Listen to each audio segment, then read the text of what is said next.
first.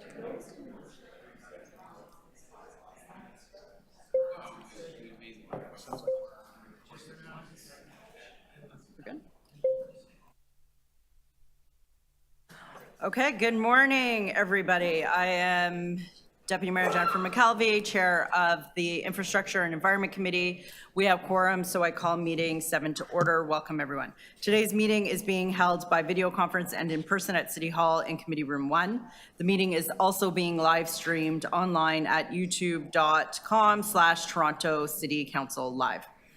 Although we are meeting in different locations today, the committee would like to acknowledge that the land we are meeting on is the traditional territory of many nations, including the Mississaugas of the Credit, the Anishinaabe, the Chippewa, the Haudenosaunee, and the Wendat peoples, and is now home to many diverse First Nations, Inuit, and Métis people. We also acknowledge that Toronto is covered by Treaty 13 with the Mississaugas of the Credit. If you are registered to speak at today's meeting, please listen for me to call your name. I will call speakers in the order that they appear on the list. The list of speakers can also be viewed online by visiting the Infrastructure and Environment Committee link at toronto.ca/council and clicking the speakers box for today's meeting. Members, the City Clerk has provided all agenda materials on toronto.ca/council and on CMP, the Clerk's meeting portal. Clerk's IT staff are available to members if you need help with your devices, and I want to remind you to please approve your motions, submit and approve your motions by email. Staff are available at iec@toronto.ca to help with motions. I also ask that to keep the meeting flowing, where possible, you advance circulate your motions so everybody has time to read those. Are there any declarations of interest under the Municipal Conflict of Interest Act? Okay, seeing none, may I have a motion to confirm the minutes from our meeting September 20th, 2023? Deputy Mayor Morley, all those in favor? All those opposed? That carries. Before we review the agenda for this meeting, I'd like to remind members about the special meeting of the Infrastructure and Environment Committee. Okay, mark your calendars. Special meeting on Tuesday, November 7th, and at the direction of City Council, Toronto Water has arranged an educational training course designed for all members of City Council, which will be provided by the Walkerton Clean Water Centre. The purpose of the course is to equip municipal councillors with a comprehensive understanding of their oversight responsibilities under Section 19 of the Safe Drinking Water Act. All members of City Council are encouraged to attend the session. It plays a crucial role in enhancing our collective commitment to the well-being and safety of our community. The training session is expected to last approximately 3 hours, beginning at 9:30, not 9:31, 9:30, and will be conducted in Committee Room 1 at City Hall. Turning back to the agenda, we have 6 items on the main agenda and 4 items of new business to introduce. Let's review the agenda, starting with item 7.1, authority to enter into license agreement with Toronto Cultural Advisory Corporation to operate the Arts in the Parks program. Anybody like to hold the item? Somebody like to move the item? Councillor Pasternak, all those in favor? Thank you, Madam Chair. I'll move it. All those opposed? That item carries. IE 7.2, I will hold. We have 6 speakers on this item. IE 7.3, I will hold. I have 1 speaker on this item. I do have a small motion which will also be advance circulated, so you can have a look at that. Likewise on 7.2, congestion management, a motion will be advance circulated on that. IE 7.4, updates on Vision Zero road safety initiatives, new calming policy, community safety zone criteria, zebra marking, policy approach to area-based speed limit reductions and related council requests. I will hold. There are 7 speakers on that item. IE 7.5, 2023 road openings and road closures in the Portlands. Would anybody like to hold this item? Would somebody like to move this item? Deputy Mayor Cole, all those in favor, all those opposed, the Portlands reopens. IE 7.6, comments on federal draft clean electricity regulations. Would anybody like to hold the item? Somebody like to move the item? Councillor Sachs is moving. All those in favor, all those opposed, that item carries. Okay, on to the walk-on motions. So vote to introduce? Okay. IE 7.7, on-street parking caps for cargo bikes. Councillor Sachs, would you like to introduce the motion? Yes, please. It's been drawn to my attention that We have a regulatory gap when it comes to parking of cargo bikes. And so I'm asking transportation to give us advice as to what we should do. Okay, and I will hold the item as there is one deputant. IE 7.8, Connected Communities Advancing Year-Round Trails Between Earl, Bale Park, and York Mill Station. Councillor Pasternak, would you like to introduce the item? Yes, thank you, Madam Chair. I'm bringing this forward on behalf of Councillor Chung, although I'm highly supportive because the trail originates in Ward 6. We're just affirming our support for this project, which staff are currently underway, but we want to make sure we watch it closely. Okay, thank you. So we'll vote to introduce the item. All those in favor? All those opposed? That item is introduced and held. And with regret, sorry, we have to go back to IE 7.7. Councillor Sachs introduced it, but we didn't do the vote. So all those in favor of introducing the item? All those opposed? That item is introduced and held. IE 7.9 requests the federal government to develop and implement safety standards and regulations for heavy trucks, including the mandatory use of new and enhanced technology such as sensors. Councillor Cole, would you like to introduce the motion? Yeah, so I'll move it. And just to mention, I have amendments with an add-on, which is going to be circulated very quickly. Okay. So we'll vote on introducing the item. All those in favor? All those opposed? That item carries, and then we'll hold while that motion is prepared and in advance circulated. IE 7.10 Chesswood Construction Project. Councillor Pasternak, would you like to introduce the item? Yes, thank you, Madam Chair. I'm bringing this forward only as a last resort after months of frustration with this subcontractor to the city. The word ignore appearing in there is not city staff, but in fact, our subcontractor who didn't respond to local complaints. Okay, thank you. Councillor Pasternak is introducing the item. All those in favor? All those opposed? That item is introduced and I understand, is the updated language there on that as well? Was this one that had updated language? I think so. Or the other one? No, sorry, Councilor Holmes. I believe the updated language was on the trail motion, wasn't it? Okay, so then this one's good to go. Okay, so then we can vote on the item. All those in favor? All those opposed? That one carries. Sorry, I'm mixing up which one's which. Okay, so that brings us back to 7.2 Congestion Management Plan 2023 to 2026. I mean, who doesn't love a good road closure? So we'll have a presentation first and followed by deputants and then questions of staff.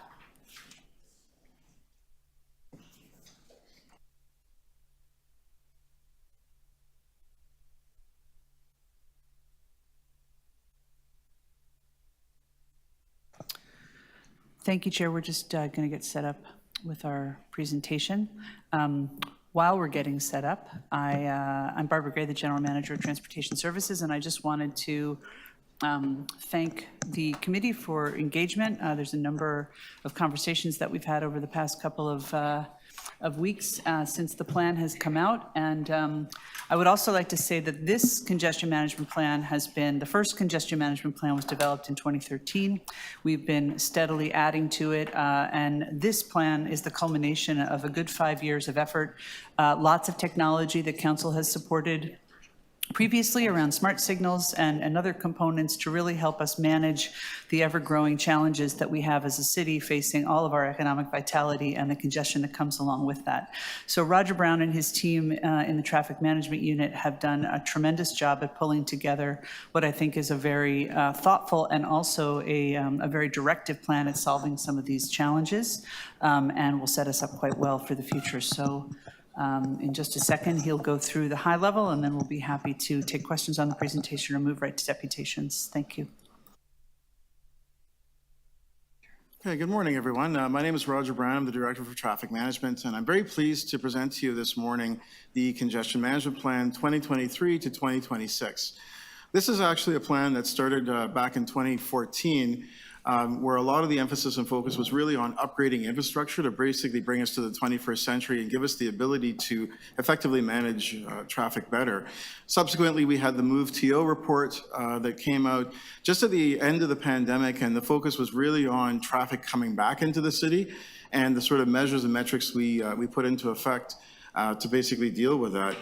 This plan here recognizes right now the current issue and challenge that we're facing within the city. And that is that there is an unprecedented amount of investment right now with respect to construction ongoing within the city. We are hands down the busiest city in all of North America when it comes to construction.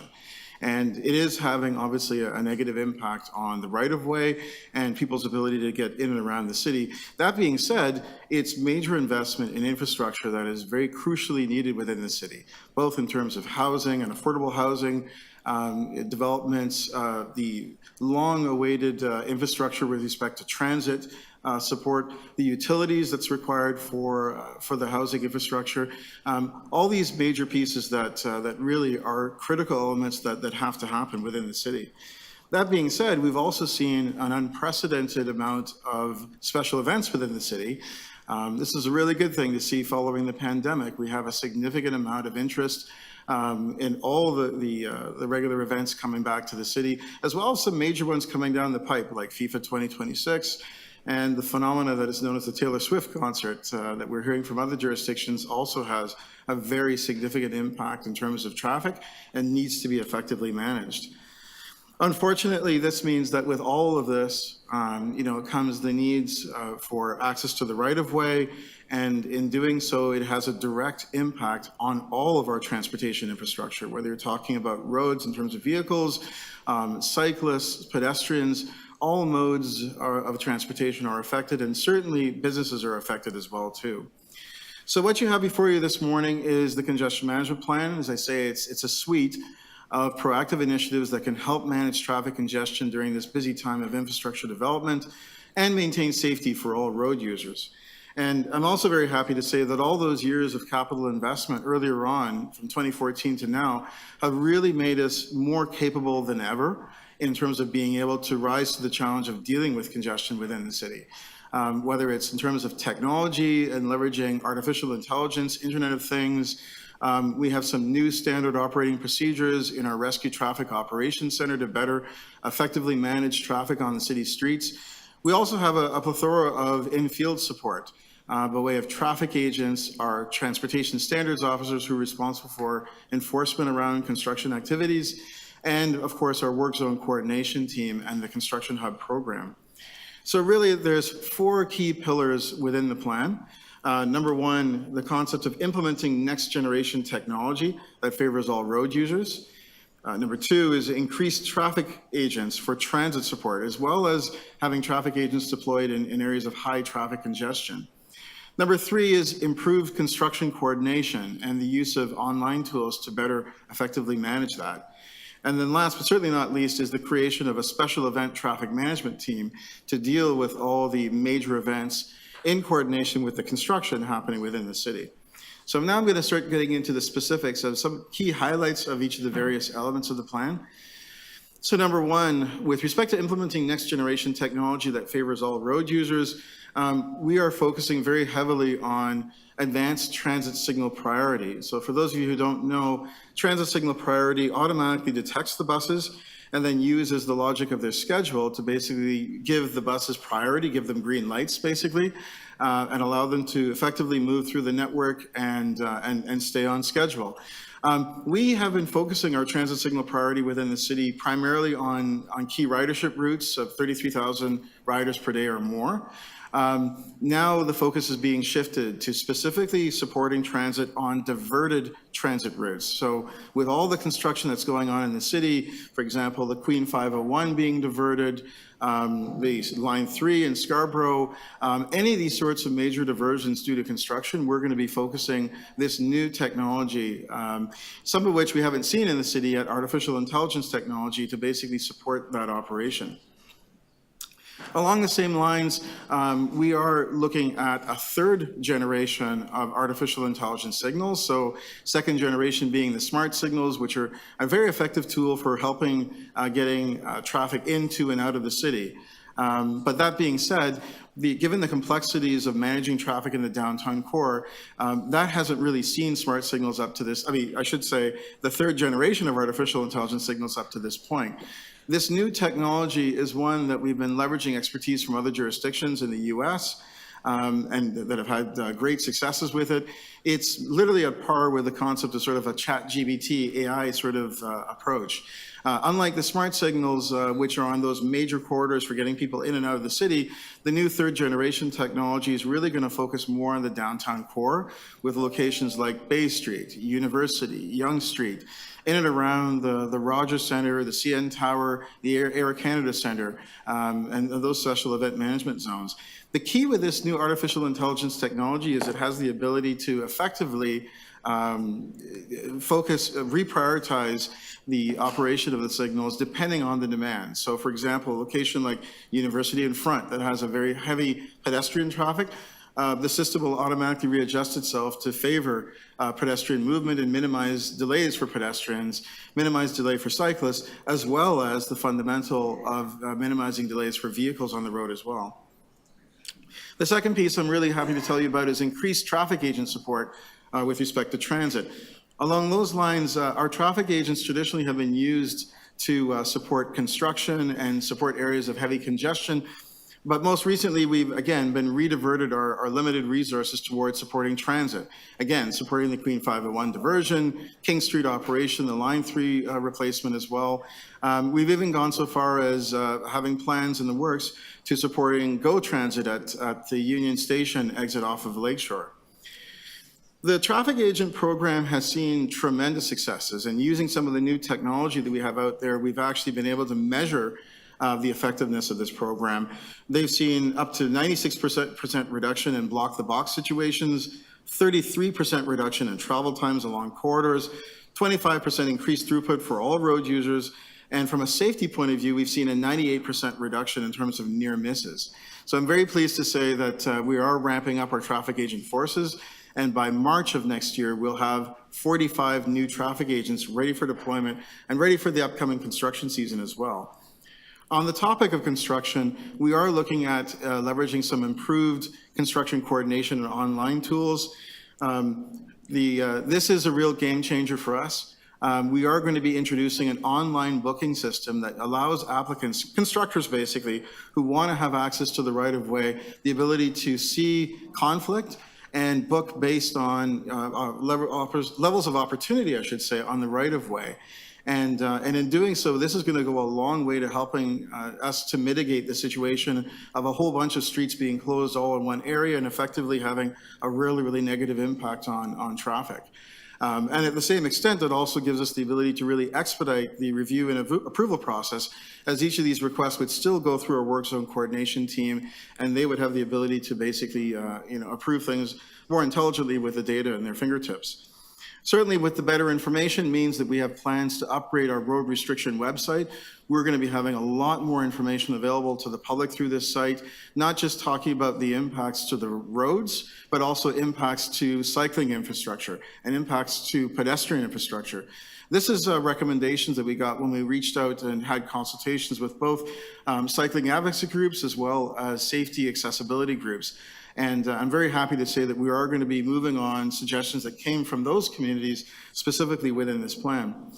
And likewise, another suggestion that came from that consultation process was the idea of introducing a QR code system, whereby it will be mandatory in the new year for every construction site to have a QR code posted on the site that'll provide basic information about the name of the applicant, duration and nature of the construction, as well as a 24/7 contact. This is going to provide significant benefit to the public in terms of giving them more information about what's going on, but at the same extent, it's also going to help us from an enforcement perspective, as it'll make it a lot easier for our transportation standards officers to validate those on the right-of-way and ensure that they're compliant with our permit conditions. And last but certainly not least, along the lines of construction hubs, we are going to be looking to expand our construction hub program. We're introducing 3 new construction hubs within the city. Construction hubs basically provide a much higher level of oversight and coordination between work sites and offer a single point of contact for all construction activities. And we've already been reaching out to the councillors, but as well as the new construction hubs, we are going to be providing overall a much higher level of service of single point of contact for all councillors within the city to a senior program construction hub coordinator to better coordinate things within the city and keep the line of communications improved. Last but certainly not least within the plan in terms of pillars is the creation of a special event traffic planning team. The intent here really is to better manage these major events happening in and around the city and to get a bit of a head start with respect to them. This year has been extremely challenging as there's been so many events happening, and just the ability for us to really work with these applicants as far in advance as possible, make sure we understand what the implications are going to be, and plan not just around traffic management of the event itself, but on the greater area surrounding the event to make sure that people can safely and efficiently get to and from the events. And the key piece here really is the need for us to work in very, very solid collaboration with Toronto Emergency Management, Toronto Police, TTC, Metrolinx, as well as the Toronto Parking Authority. So on that, if we can open the floor to questions. Thank you very much. Thank you. We're going to go to deputants, and then we'll come back to questions. And that way, if there's any questions from the deputants too, they can come towards you. Okay, our first deputant is Allison Stewart.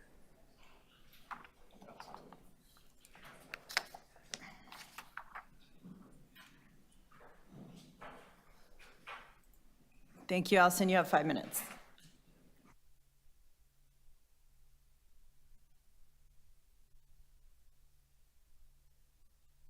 Cycle Toronto. One, I would like to applaud and commend the work of Roger Brown and his staff. They've done an excellent job speaking with, meeting with, consulting with a community of various road safety advocates and other community leaders. So we are generally very supportive of the initiatives that are presented in this report. Where we remain particularly concerned is regarding the request by Transportation Services to have more police cover their overtime shifts around safety zones. Recognizing that there is an issue with the hiring and retention of members for the traffic agent program, we'd like to find other solutions to that don't require more on-the-ground police. Another item that is a bit of a bigger ask, but we're really looking for the city to start posing and having that conversation around, you know, what will it take to prioritize the movement of people, you know, transit riders, pedestrians, cyclists, and others on micromobility devices over the movement of the single car occupancy cars, especially along one of our 2 subway lines and or identified key transit routes.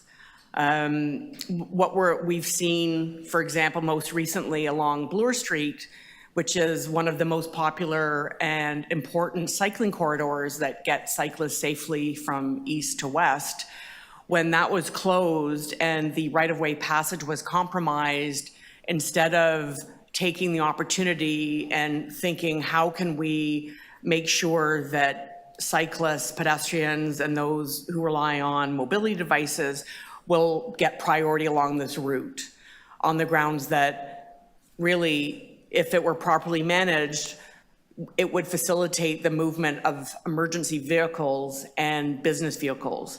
Because right now what we're seeing on our streets is that essentially around 9 out of every 10 vehicles are in fact vehicles that have one occupant. And that has a lot to do with our congestion. So really, until we get a rein on and reduce the amount of single car trips in the city, I think the city is going to be forever struggling with congestion, as many other cities around the world are doing. And Toronto will start to have those, will need increasingly to have those conversations about how to get people out of their cars and into transit. And another concern we have, we just really want to make sure that based on the report, that Transportation Services and the staff that they require to properly oversee the volume of construction zones across the city will have sufficient staffing and resources to make sure that it's implemented properly so that they're better able to audit and ensure that what's taking place on the streets are in fact aligned with the obligations set out to the contractors that are digging up our streets. So thank you for your time and your consideration in this important matter. Thank you. Are there any questions of the deputant? Okay, seeing none, thank you for joining us. Our next deputant is Adam Rogers. Do you have Adam online?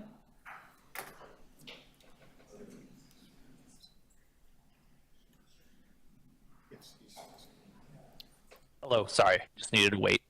Great, you have 5 minutes.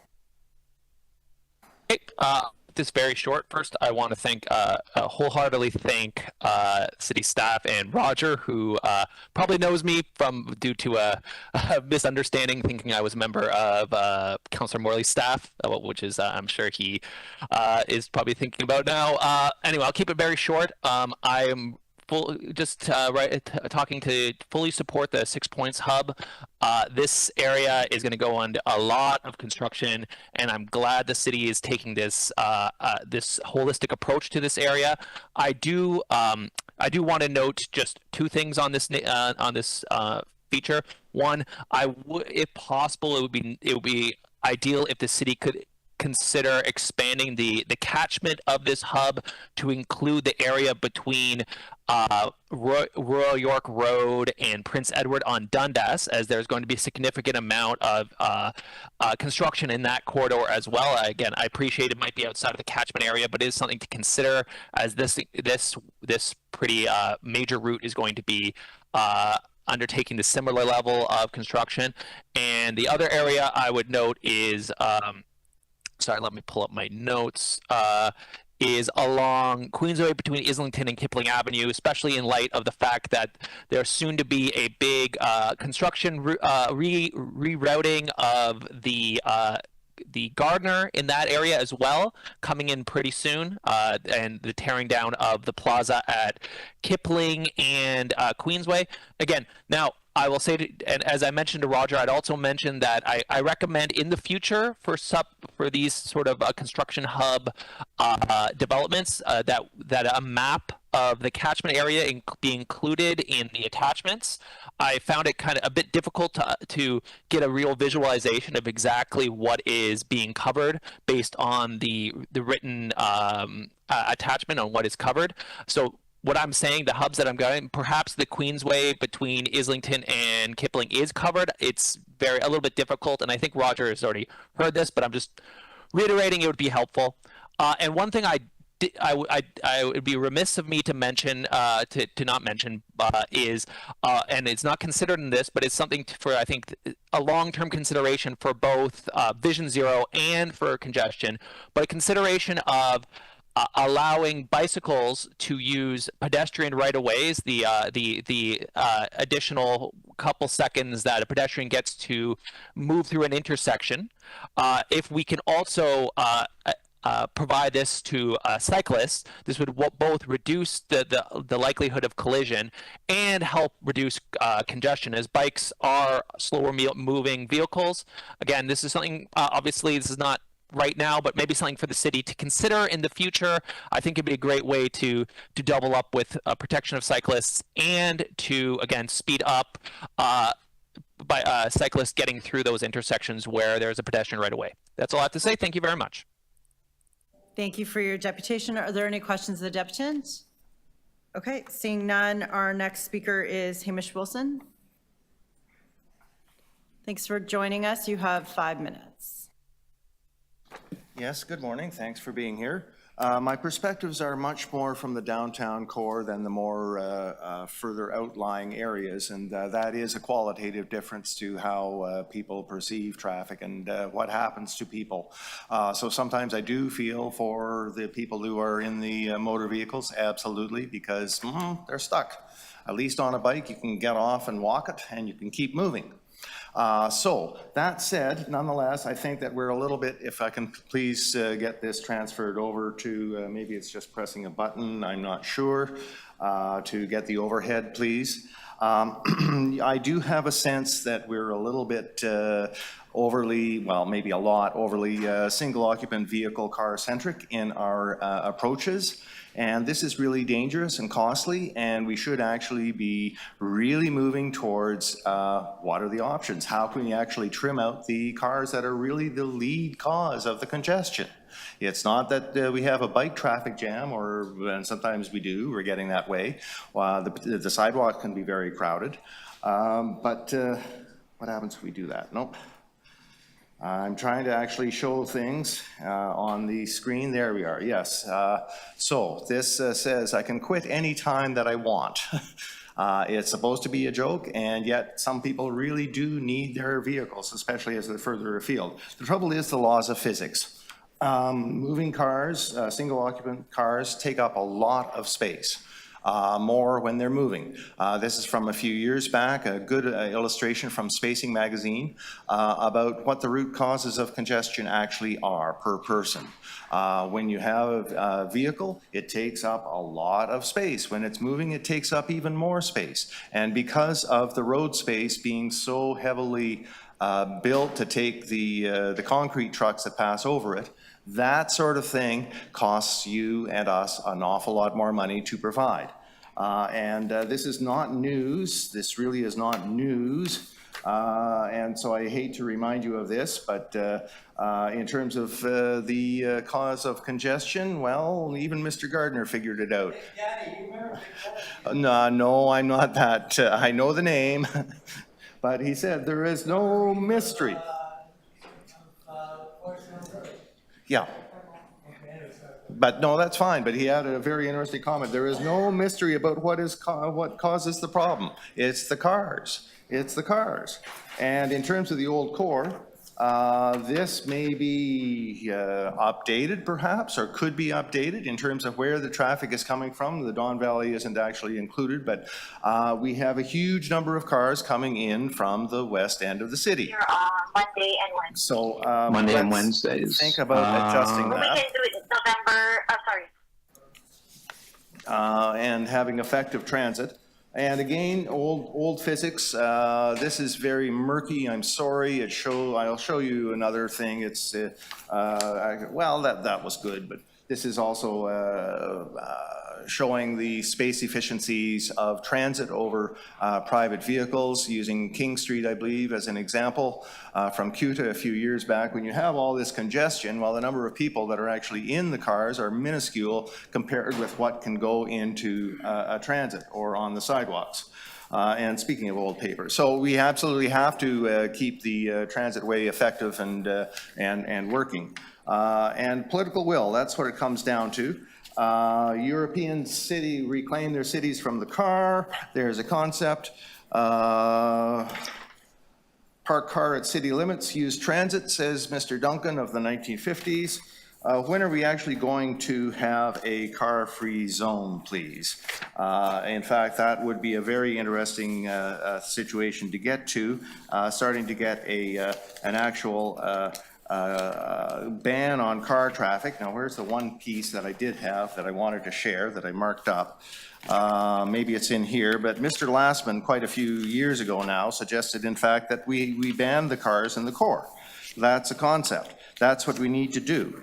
We need to actually really work on a car-free zone, and I would suggest that we use High Park as a boundary, the CPR tracks, the Don Valley, and the lake. So I would strongly suggest that you not fund the existing initiative nearly so substantially. You in fact take about $10 million to begin a process to figure out what all is required to actually do that.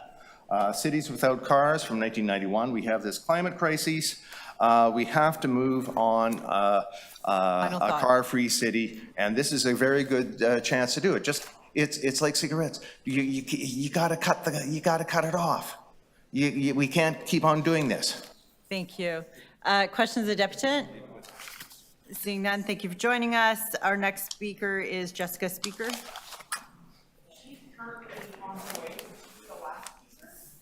Yeah, but it's like next. So Adam Cahoon, do you have Adam online?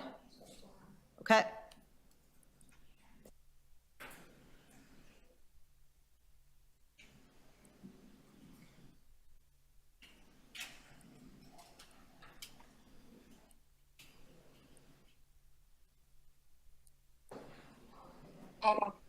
Hi. Hi, Adam, we can hear you. And what I wanted to basically talk about today was with the use of these smart signaling, artificial intelligent signaling. The main concern for the accessibility committee and for the accessibility community, of Toronto, is the inability and the over-reliance of some of these transit-oriented systems or other systems to rely on individuals using what some call pedestrian actuation signals or the bag buttons. And I'm not too proud to beg, but I cannot reach as an individual with limited mobility outside of my range of motion, which is designed for my wheelchair. My ability to press the buttons that are on the poles, even when they are better adjusted for individuals with disabilities, can sometimes be very hard. I was wondering, with this adoption of this technology and with more vehicles that are actually driving themselves, then is seeing if it can be looked into to actually work with other cities and the technology to actually give us a smartphone app, or for the people that don't have smartphones, maybe a little transceiver that they could carry with them so that they can actually press the button and actuate the signals that they need to as pedestrians. Why it's a concern for me is up in York region, when they brought in the Viva system, there were times when I was visiting family up in the Union 16th area, and I was crossing a certain intersection, and I actually had to pretend like I was a car and go without the proper pedestrians, and I almost nearly got hit by bus and other vehicles because I couldn't reach the signal to press the button as a pedestrian. So this is why I am asking that that accessibility issue be really looked at with other issues with people with disabilities when setting up some of these systems. Unfortunately, you don't have a pedestrian accessibility committee yet, and I'm hoping that changes so that we can deal with a lot of these issues, because there will be lots of other barriers that will come up with micro mobility issues. Thank you. Thank you for your deputation. Are there any questions of the deputant? Okay, seeing none, the last deputant, Jessica Speaker? No? Okay. Questions of staff? Councillor Sachs. Yes, thank you very much. Questions for transportation. So the traffic agent program is obviously important, really appreciate it. But it's not obvious why you're not just hiring traffic agents instead of using the police, especially given how expensive the police are and how desperately short-staffed they are. So even though you're using people off duty, you're still cutting into their recovery period and their availability for callbacks for police law enforcement. So why are you using the police? How long are you going to keep doing it, and how quickly can you stop? Through the chair. So basically, the use of the police right now is really just a temporary stopgap measure. We envision that probably for the next year. The issue is that it takes a very, very long time to onboard traffic agents in terms of the training, security, background checks, but the demand for traffic management at these locations is very high. So hence the reason why we've been using this as a bit of a temporary support until we can get all the resources that we need. Okay, but only maximum 1 year.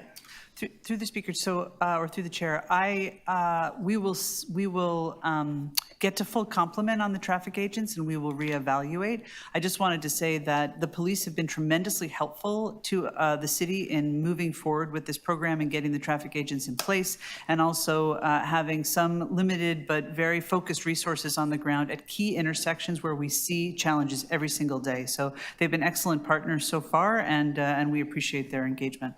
Right, I'm sorry, I should have started by saying to both of you and all your team, thank you very much for this work. The work you're doing to improve congestion, it's a nightmare. We know that you're working hard, but it's still a nightmare. So we're looking to support you as much as possible.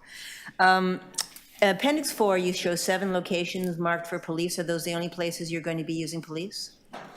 Through the chair, that is correct. Okay, thank you.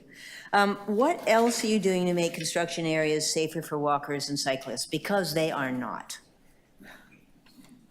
Yeah, through the chair, with the additional resources that we are going to be putting towards the construction work zone coordination efforts, as well as our enforcement officers, number one, we're going to have better information about who's on the right of way and what sort of construction traffic management plan they're supposed to have that we've approved. So that, again, when those transportation standard officers who do that sort of enforcement go on site, they'll have all that information at their fingertips via that QR code to make it a lot easier for them to enforce those requirements. Accessibility is not a new requirement at these construction sites. It's one that has just been really, really challenging for us to enforce.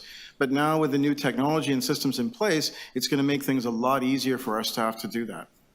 Okay, because we sure need it. You're aware, I'm sure, that construction and road encroachment permits are causing serious delays to TTC reliability. I was at the TTC Control Center yesterday, and the DuPont bus, for example, was 21 minutes late during rush hour because of all the construction sites. And that's outside the construction hub area. So are you open to increasing the encroachment fees and using some of those resources to provide better priority for vulnerable road users and transit users in those construction areas? Because what we have right now is intolerable. Through the chair, so we are open to looking at fees as a component of managing appropriate use out in the right-of-way. Just as a reminder, we did just increase the fees in construction hubs just last year through this year through the 23 budget. So we're happy to look at what might be effective in areas, especially those areas outside of construction hubs that are experiencing congestion related to construction, especially on transit. So we're happy to look at that. All right, and are you getting information from the TTC as to which bus routes are having the most problem with congestion? We absolutely, sorry, Councillor. I didn't mean to interrupt you. We absolutely are. Roger talked a little bit about the modifications and the connection that we have through our rescue center. But I think the other piece that's really critical is being able to deploy traffic agents at locations where we know or where we are experiencing challenges. I know in Councillor Cole's ward we've done that a number of times related to Allen and Eglinton. Certainly King Street, we've started to redeploy traffic agents on King Street because the nature of the congestion at those intersections is the blocking of the box is having a disproportionate impact on transit. So in some cases, having boots on the ground is the best way to manage that. All right. Appendix 1, the description of where the construction hubs are, as I've showed you, there's several parts of that description that make no sense in my ward. You're going to fix that? Okay. We will indeed. All right. I'm waiting for time. I guess I'm out of time. Thank you. Thank you. If your questions aren't answered, we could open a second round if needed. Okay, Councillor Pasternak has questions, and then Councillor Cole. Great, thank you, Madam Chair. I guess we have to differentiate between legitimate road closures where there's digging, there's equipment, there's safety issues, and closing off various lanes when there's no work going on, no workers, no digging, no materials, no equipment.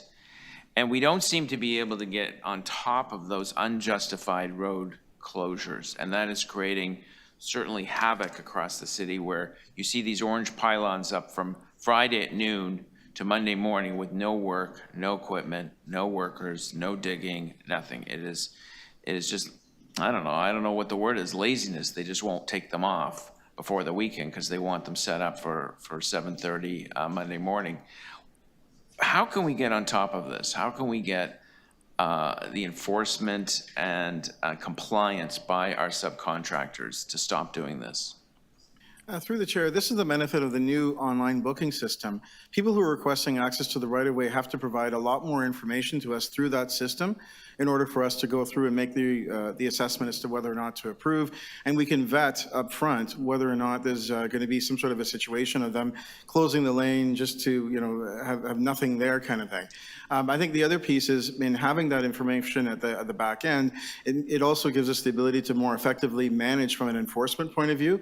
If any of our transportation standards officers go out there, they hit the QR code, they see the conditions of the permit, and immediately if they see there's no vehicles there, and that was something that was discussed through the whole permitting process, then they have the ability to better enforce it. So through the technology and the information, we think that we're going to be able to manage it far more effectively than we have before in the past. Okay, thank you for that. Now, a few years back, under the former mayor, we had a zero tolerance illegal parking during peak periods on main arterial roads. Does that program or policy still exist? Are we towing illegally parked cars at peak times?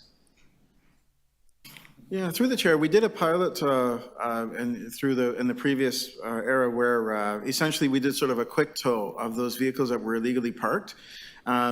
You know, we found that it was somewhat challenging at the time because the towing agencies only had the ability to move one vehicle, and if there's even just one vehicle that's left, it would cause an issue. One of the things that we're talking about within this plan is experimenting with the idea of potentially sort of an automated congestion enforcement, leveraging technology that would provide information to parking enforcement so that they don't necessarily have to have forces in on the street to basically help and ticketing individuals that are illegally parked, specifically on very, very high priority corridors like Dundas, for example. So that is one of the things in the plan that we're going to be looking at from a sort of a pilot experimental perspective. So okay, I'm not going to debate it, but certainly the ticketing could be a deterrence, but it doesn't solve the problem. The towing solved the problem, right? The field ambassadors on construction sites. Now, whenever we call, they never seem to answer. I mean, they may call us back.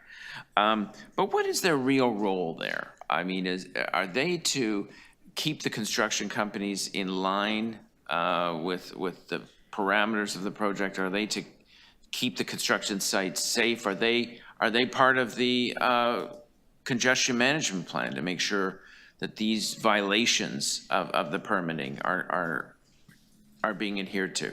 So these are the field ambassadors for construction. Yeah, through the chair, there's a number of players with respect to this. There's the work zone coordination team that work through the process of the permit to sort of make sure that they have a proper traffic management plan, construction management plan in terms of the site conditions, and basically putting into the permit the conditions of what they're allowed to do. We also have transportation standards officers that are responsible for doing enforcement of that and can actually issue citations if they're in violation. I'm not specifically sure about the field ambassadors aspect. Through the chair, I also think that the construction companies themselves have field ambassadors to navigate activities on the site as well as entering and exiting the site. So there's those folks, and then if it's a city public works construction project, very often our partners at ECS also have field ambassadors who are out and monitoring conditions. Yeah, so the project managers or field ambassadors are listed on the back of City of Toronto construction notices. That's who they are. Thank you, Councillor. We'll take a look at that. Just make sure we have the language consistent. Sorry, Yeah. Again, I want to thank staff for trying to basically manage the busiest city in North America. I don't know how you do it, but considering what we've got going on in the city, you're doing a hell of a job. One question I had is, there seems to be, being, I drive in the city, I jog in the city. I've never seen so many cars as I have in the last couple of years. Do we count the number of cars coming into the city compared to what we had before? Or what's happening with the number of cars and trucks? And Through the chair, so we have been very, very closely monitoring and tracking both the volume percentage of cars within the city before the pandemic, through the pandemic, and to now, as well as an index that we refer to as the travel time index. So it's very interesting, the two data sets, because from a volume perspective, we're still in the sort of 90 to 95% of the volume that we saw on the roads prior to the pandemic. That being said, from a travel time perspective, we're seeing travel times that are in excess of pre-pandemic and certainly at specific parts of the city. Okay, that's a very critical point you've made. So we actually have not seen an increase in volume, but travel times of, so that's what I'm seeing as the congestion. So I guess the cause of that, like the cause of the travel time, like what I find is one of the major, there's three factors I find is that there's unprecedented levels of construction. You have residential construction, the forever Eglinton Crosstown, which is going to take another 10 years, I hear. The Ontario line, all these messes that are going on. Is that the contributing factor? Is the unprecedented level? I know we got 240 cranes in the sky. I don't know. I think we've got more cranes in the sky than all North America cities combined, including Mexico City. And people don't understand that. I say 240, do you know what that means? But anyways, so what's happening? Is it the construction? Is it, what is causing this travel time delay? Yeah, through the chair, you're absolutely correct. Right now, we have removed a significant amount of capacity on the roads due to construction. Lanes being closed, corridors being shut down, things being brought down to a single lane. And again, with all the incredible investment and critical infrastructure that's needed, we've significantly reduced the capacity. And at the same extent, here we are at the 90 to 95% of traffic coming back. So you are 100% correct in your assessment. And Councillor Cole, through the chair, I think the other thing that's important to recognize, and one of the reasons why we instituted the Construction Hub program a number of years ago and have expanded it, because even though that capacity has been really squeezed by the significant emphasis on development of affordable housing and other really critical infrastructure, the coordination of those work zones in close geography is possible to manage that as best we can. So certainly, you're exactly right. We have more cranes in the air than any maybe city out, in North America for sure. Combined. Yeah, it's significant. I mean, it's at least 100 more, which means that we're building, which is exactly, the affordable housing that we've talked about and the developments related to that is coming online. But those programs, as well as the public works infrastructure, do have an impact. We have sort of a more connected routing for, we have more transit, we have more cycling connectivity, so people are shifting modes. We are seeing people using alternate modes where we put in those facilities, but we just have to have a tighter set of tools to manage it, which I think this plan gives us. Now, just the one little minor element that I want to ask about, I'll follow up with it later. But as you know, those of us who lived in Toronto most of our lives have these secret routes through the city where you can avoid the traffic messes. Can we perhaps look at developing these less traveled routes as giving people maybe an alternative route? Because many people come to Toronto, come from Woodbridge and all these places. So can we look at maybe giving people these secret alternative routes that you can bypass to get to A and B? Because they're all over the city, but I don't want to tell anybody. Last question. This is okay with you. Anyways, okay, that's a rhetorical question. Well, I mean, through the chair, I would say that certainly Waze does a good job of that. In terms well, this is better than Waze. Yeah. Waze, okay. Fair enough. Fair enough. But there's I don't even live here. The Waze people are in India or somewhere. Thank you. that as well, though, as you know. Maybe you can speak to the flip side on that. My next question is, how is the City of Toronto interfacing with the wayfinding apps? Like, do we send them our closures and send them the construction so it can be built in? Chair, yes, absolutely. We have a very, very good working relationship with Waze. It's a reciprocal agreement whereby we share with them all of our traffic closure information. Again, with these new online tools, we're going to have far better information to provide to them than we even had before in the past. But in addition to that, we also have access to their data in an anonymous format. But again, it helps us in terms of better managing traffic. What are your timelines, anticipated timelines for the rollout of your partnerships with the telecommunications realms? The plans right now are all in the subsequent coming months. So we're going to be seeing things as early as November, by the end of November into December and early January as well too. So it is very, very much forthcoming. What is the status of our members' motion from the spring about don't block the box and increasing fines and advocacy around entering into the intersections, which is a huge congestion problem? Yeah, through you, we, on one hand, we've been leveraging our traffic agents to try and help in terms of blocking the box. We are still looking at pavement markings and signage improvements, and even the possibility of some sort of automated enforcement. I do believe the intent is we're going to be doing a supplemental report on that, going to full council, just to give a little bit of a further update in that regard. Okay.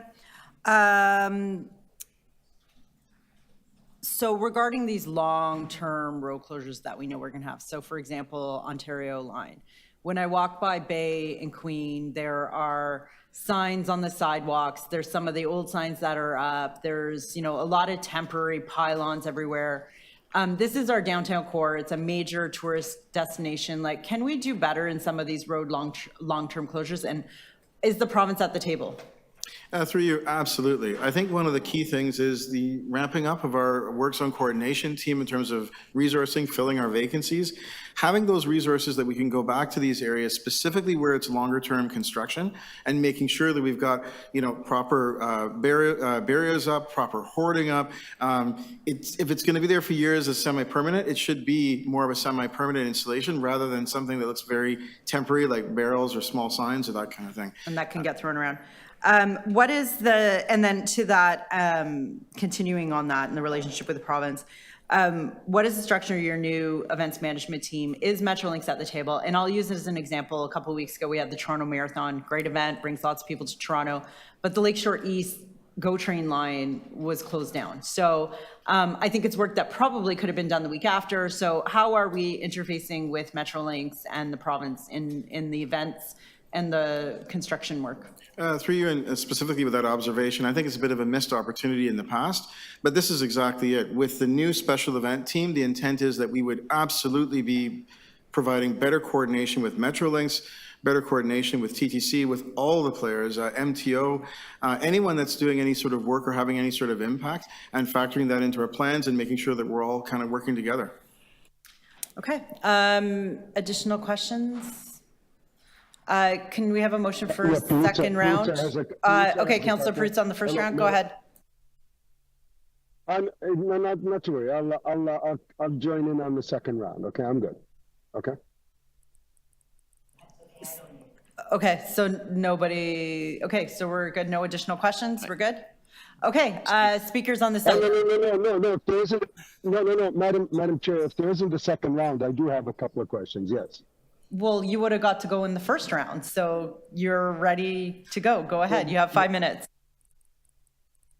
Perfect. So I just wanted to get a sense of, for example, at the corner of Dundas and Bathurst, there was some construction activity. I don't know if the construction activity is still going on there. And Dundas was pinched by a lane. Bathurst is pinched by a lane for a very long time. I just want to know how the plan before us today would alter that equation and provide more road space at that corner. Through the chair, this is the benefit of the new online booking system, is these sorts of, I don't want to call them conflicts, but these sorts of situations where, in every single direction we've taken things down to one lane are going to be very, very apparent when my team is looking at it on a map, on a geospatial type platform, where you can see the one closure, you can see what the impact is to the right of way, you can see the other closure and see that impact, and basically just to make better decisions. And again, I don't want to necessarily make it sound as if we made a wrong decision in that particular situation. We may not have a choice, but in cases like that where we know it's going to have a very significant impact, we also have to do a much better job of communicating to you and to the residents and everyone about what's going on in that area in advance to avoid it, and also to provide an explanation to the public in terms as to why we allowed that to happen. So let me describe another situation to you. College Street, between Bathurst and Spadina. They did some work there on the north side and the south side. They pitched the road on the north side in. They eliminated a lane and a half. They eliminated a lane and a half on the south side, and they basically created a very, very narrow pinch point on College Street for a long time. How does this plan alter that equation or that situation? Yeah, so again, with the new technology we have, it's going to really, really help our staff in terms of making better, more informed decisions about how and when to close the roads. And again, if it's a case where we have no choice, but to allow the various construction activities to happen and obviously having significant impact on the right-of-way. Number one, we definitely want to communicate that better to yourself and to your residents about those impacts. We also want to leverage our traffic agents. They're our frontline defense to see if it makes sense to have somebody deployed to that location to improve things. We also want to leverage some of the new technology that we're experimenting with right now, including the artificial intelligence signals. We have a lot of tools in the toolbox that we can use if and when we get into those situations where we have no choice but to allow multiple and potentially conflicting construction activities to occur. Let me describe another.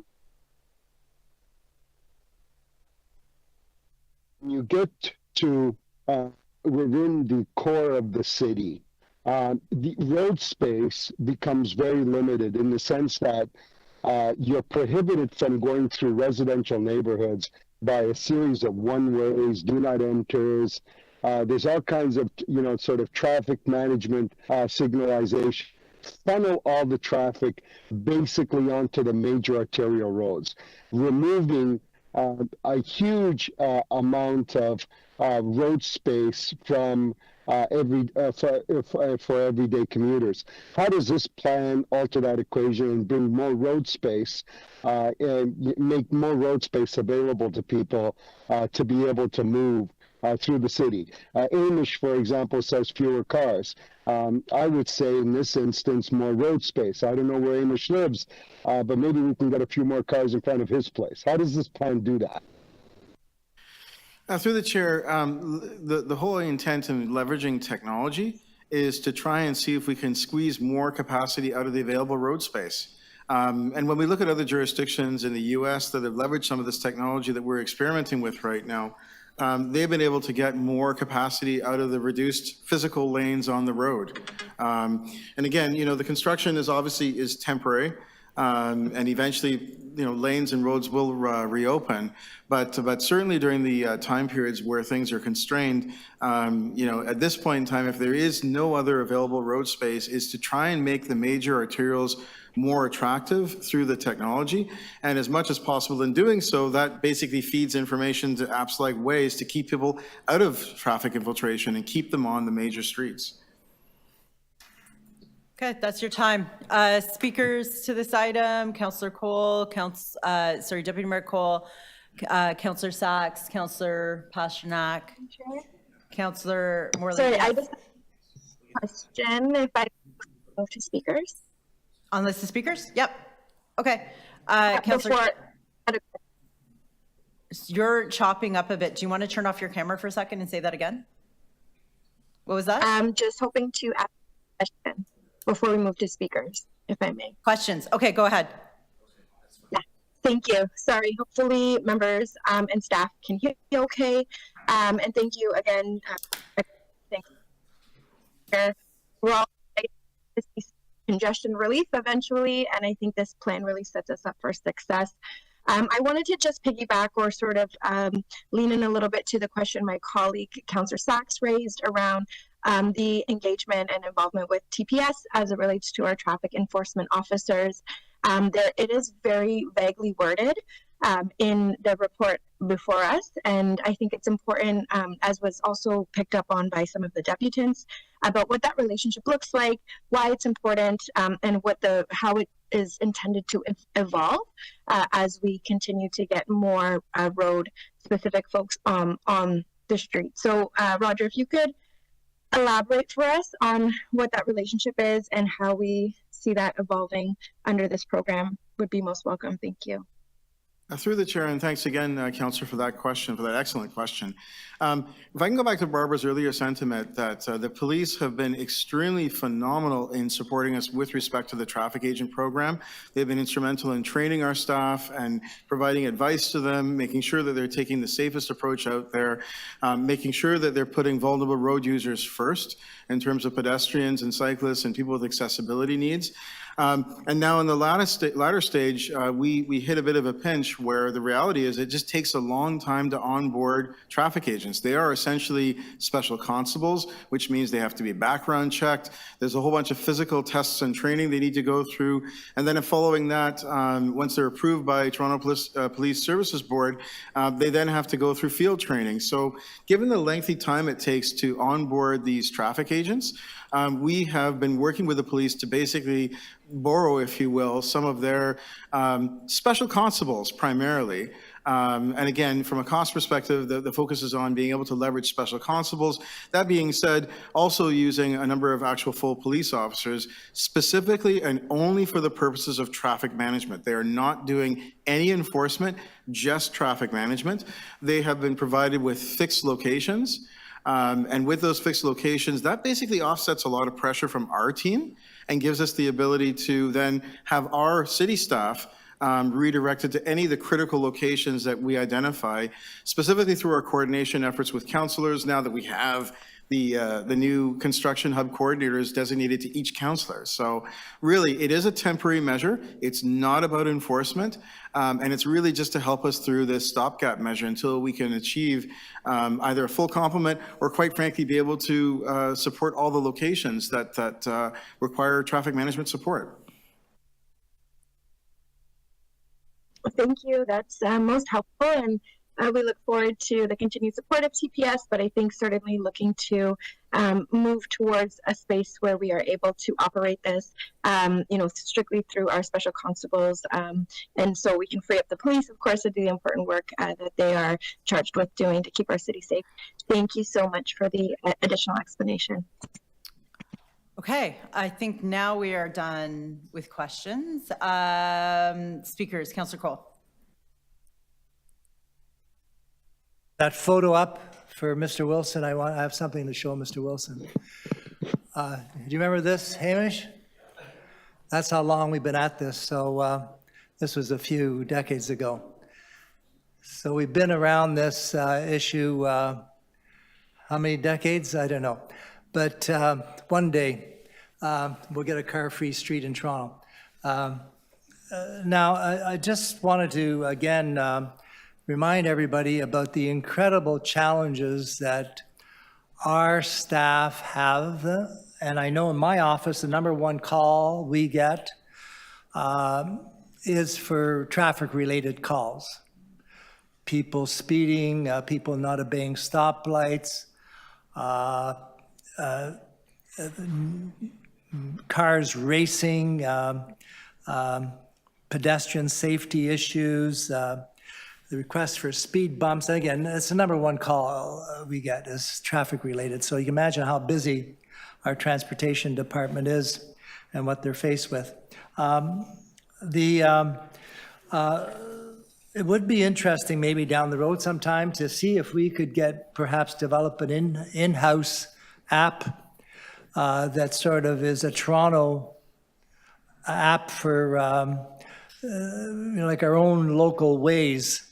That wouldn't be, that takes into account the immediate impact of construction and different streets that are blocked as a result of different housing developments, et cetera. So it'd be, I don't know whether it's viable, but it might be something that we could basically send out to people if they had the app to tell them, listen, don't go, like right now, don't go near St. Clair Avenue, okay?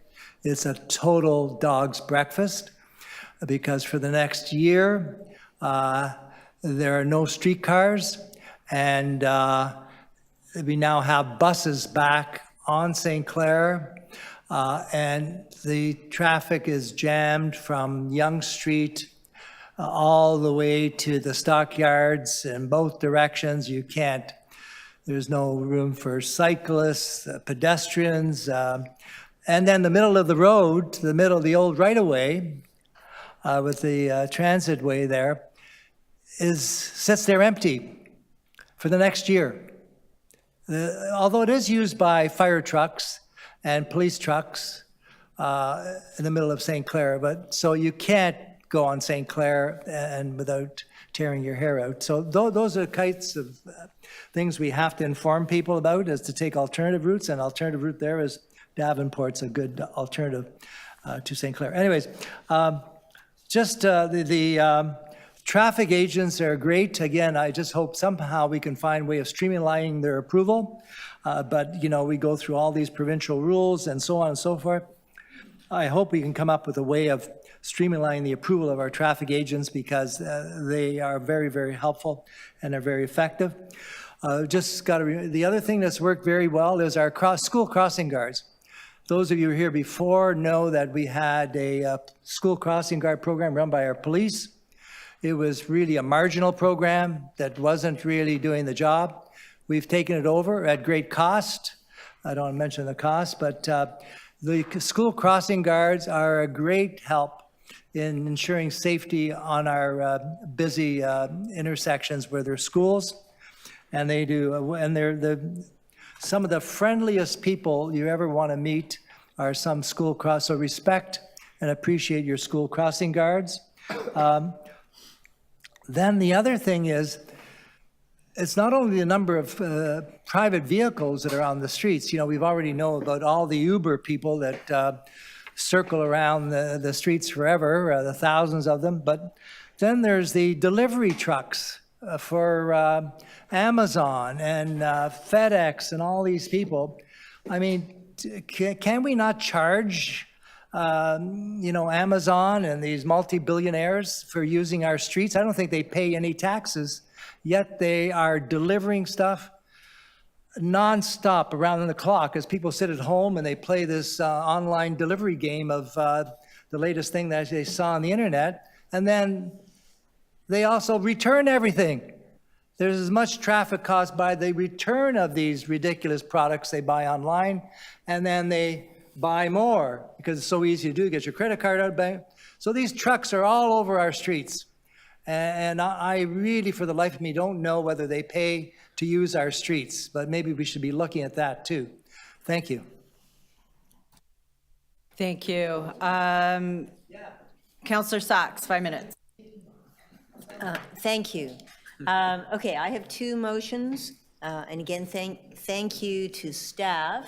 I have sent Matthew 100 emails, but I think he has my two motions. So here's one. So first of all, as expressed by Deputy Mayor Morley and myself earlier, there's, you know, I appreciate the information from staff about the cooperation with the Toronto Police Service, but really, we want to move away from using police to direct traffic as soon as possible, partly because they're expensive, partly because we need them to do other things, partly because of the recommendations of the Auditor General that we shouldn't be adding jobs to the police. We should be taking away jobs because they can't do the jobs they're already doing. So my first motion is that we should be doing everything possible to recruit and train the traffic agents so that everything that has been proposed can be done by the traffic agents. The second thing is that we need a fee increase for the road encroachment permits where those road encroachment permits are materially slowing our bus service. And the example that I described yesterday of DuPont bus being 21 minutes late in rush hour because of the construction sites, which are not in the construction hubs, we just do not charge enough for those permits. We charge for the permits just primarily in terms of the lost parking revenue. That is not the only impact on the city. We have enormous other adverse impacts that the public is just swallowing because these road encroachment permits are so cheap. So that's the second one. The third one, and again, we've had a number of letters, and we heard from deputants, that we really do need to reinforce that people come first. Walkers need to come first. The traffic agent's job is very important. It's not just to move vehicles. It's that the priority should be vulnerable road users, and especially people with accessibility needs. We heard, I think a month or two ago, how the construction sites are the most dangerous parts of the entire city for people with disabilities. And we can and need to make those areas safer. And secondly, the priority for transit vehicles. So these are the things that, and I know I heard Roger mention, these are already things that are being conveyed to the traffic agents, but if we can just reinforce that keeping vulnerable road users alive and getting the transit vehicles through has got to be our most important priority. I also have another motion, there we are. So I was astonished, frankly, to find out yesterday that when we approved locations for electric vehicle charging, which is very important, we do need public on-street electric vehicle charging, but I didn't realize that we had put a batch of them in no parking zones, rush hour no parking zones. And in fact, 9 more are apparently about to be installed in the next few days. So what this does is this creates new congestion obstacles, and I understand the police can't tow these cars if they're plugged in, so it becomes an immovable obstacle to traffic in a rush hour no parking zone. So I think that's a bad idea. We definitely need to have public charging, and we need to have public charging in commercial areas, and we want people to be able to charge while they shop. But at the moment, those systems can't even be turned off during the rush hour. So somebody who can park there, be happily charging their car, think they have permission, because after all, the charging infrastructure is working, and holding up hundreds or thousands of other vehicles, because we put them there.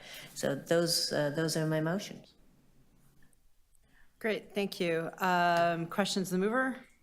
Okay, Councillor Pasternak? Yes, thank you, Madam Chair. And I want to thank staff for their work on this. This is a very complicated, difficult task to manage the congestion in our city.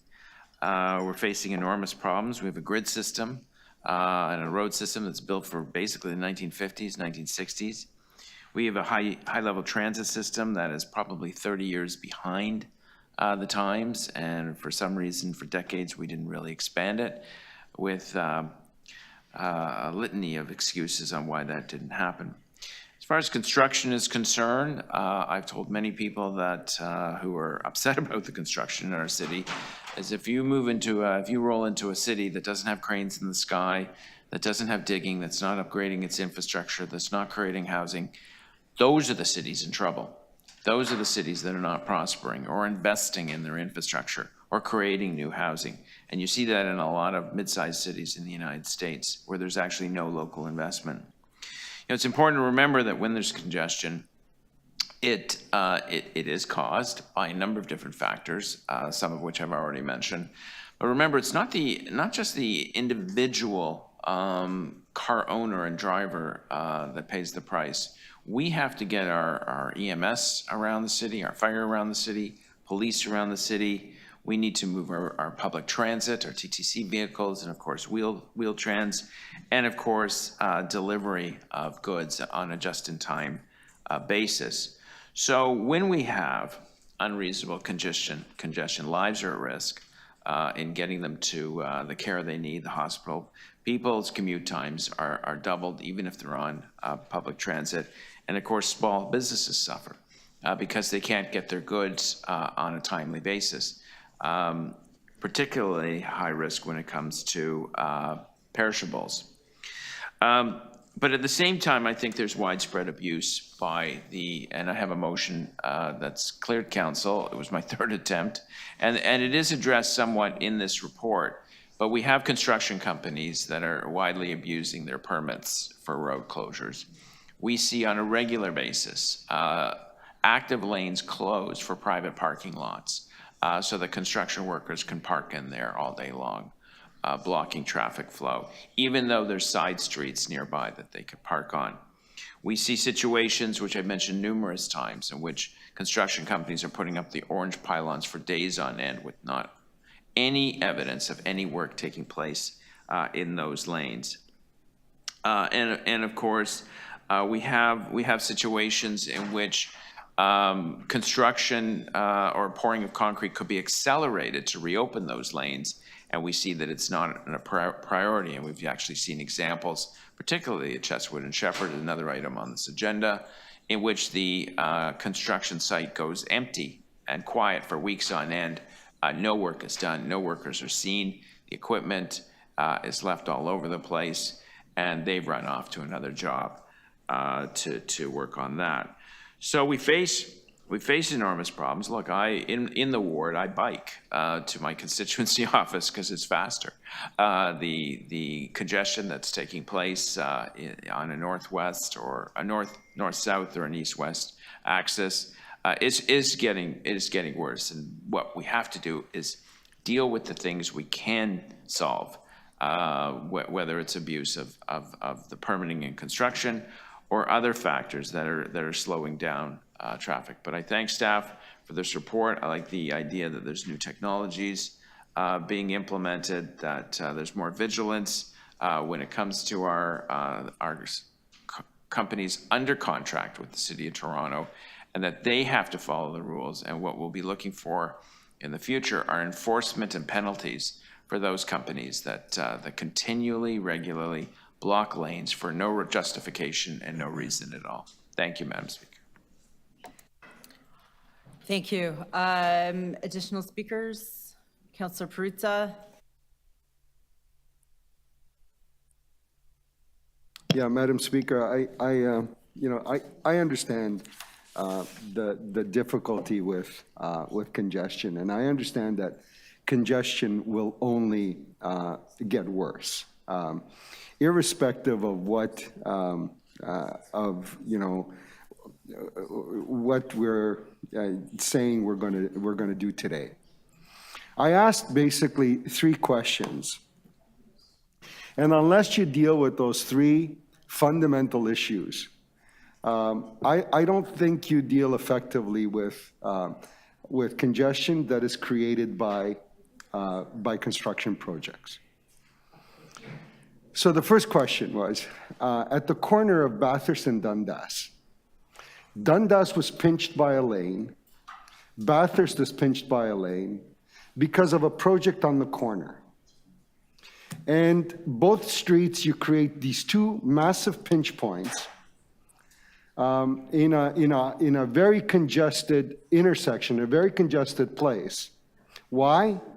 Because we don't have the mechanism, or refuse to give ourselves the mechanism, to require that company, that private company, to build out their project in a way that doesn't do that. And how do you do that? Simple. You require them to create a pedestrian walkway through their project.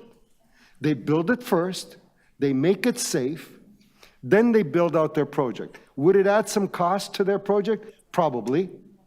But what is the public savings to the public to be able to move around that street without those pinch points? So 1, there's nothing in this plan that says that we are going to require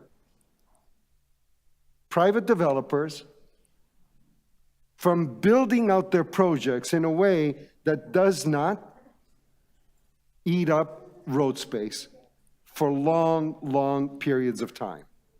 I understand on Bathurst Street, just south of Eglinton, for example, this morning, there was a crane unloading a big rig. Closed the street, and the crane was picking up stuff off of this truck and moving it onto their site. I get where that might be a little more complicated. Could those construction elements could be delivered by smaller trucks, could be rerouted onto the site, offloaded onto the site, and not eat up the road space. Problem is we have no mechanism to require suppliers to do that. So the big rig, the double axle truck that can't turn onto a site comes on, eats up the road space, they put on a few orange pylons, and for 3-4 hours for the period of time that that truck is being offloaded, eats up a road space. We don't have the mechanism to do that. College Street. I asked the question on College Street. College Street is a public project between Bathurst and Spadina. They redid it, the north side, south side. They pinched the north side in, they pinched the south side in. A small contractor, it's not a big contractor, I know 5-6 employees. That's all I ever saw working on that site. But what did they do? They dug up the north side, dug up the south side. Why? Because they had the backhoe that day there to dig up both sides of the street. Then they work on the south side for a long period of time, while the north side is pinched in as well. They pour their concrete on the south, they pour their concrete on the north. They do their asphalt on the south, they do their asphalt on the north. Did it have to be that way? No. How do you get them not to have to do it that way? How do you get them to build it in a way that gives you the maximum road space? Simple. Build it into their contract. Build it into their contract that they can't do that. That they dig up the south side, they finish the south side 100%, then they go and work on the north side and give you maximum road space. We have no ability to do that.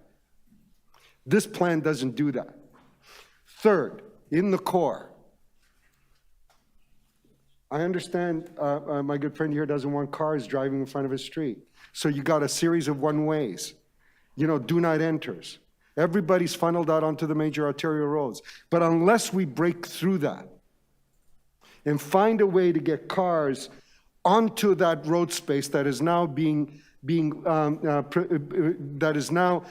is off limits to cars because of your one-way designations, your do not enter designations, don't come in at this time, don't come in at that time, the maze. You can't go from south to north, north to south, because you're redirected by a series of one-ways, funneling cars out onto major arterial roads. Unless we find a way to break through that logjam and break through those streets and provide that road space to people, then congestion only gets worse. Those three fundamental things need to be addressed I have a in order question. to make it better. Didn't move a motion.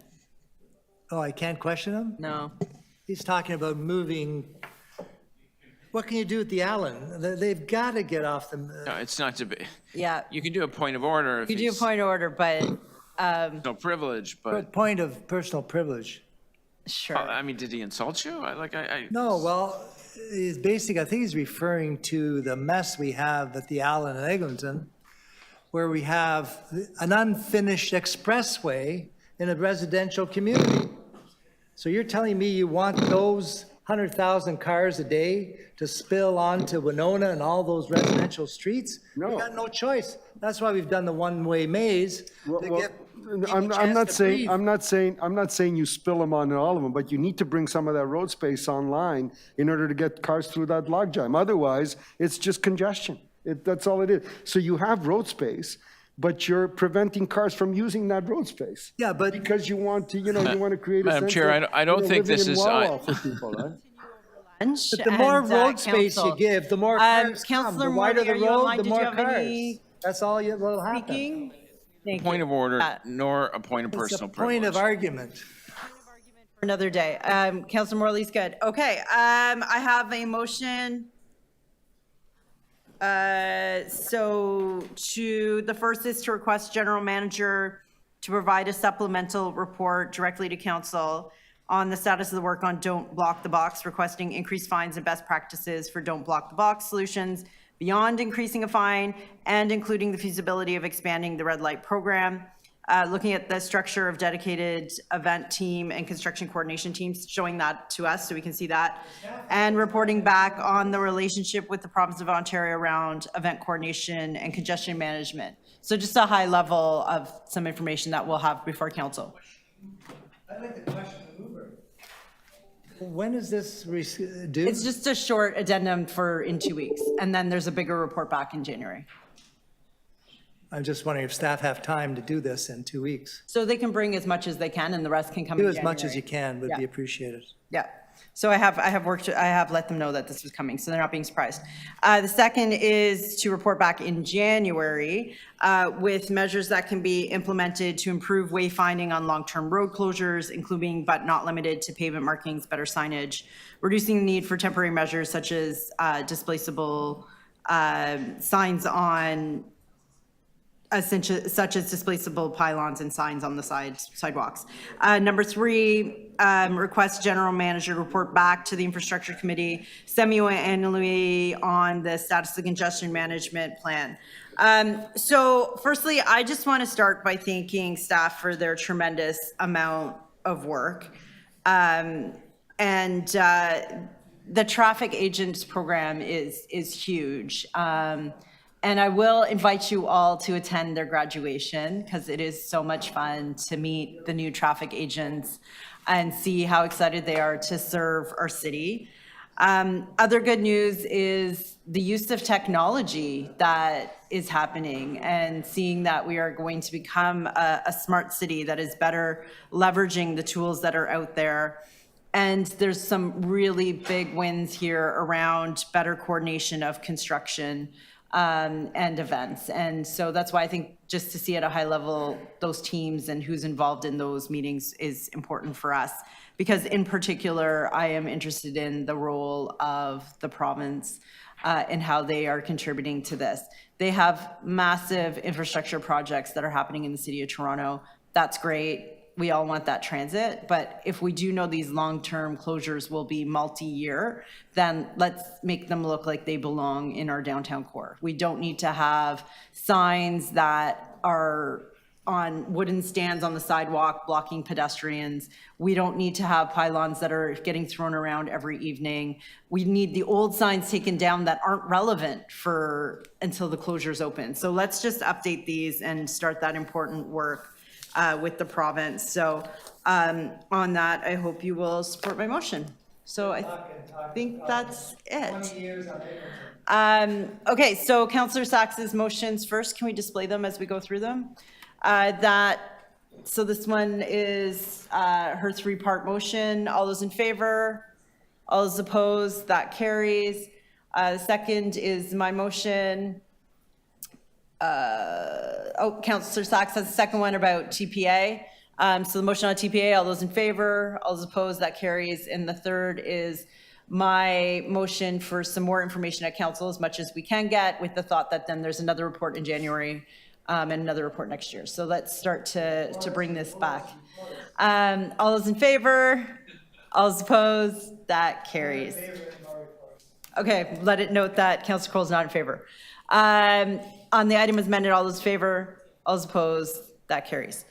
The next item is IE 7.3. We have one speaker, Marco Viviani.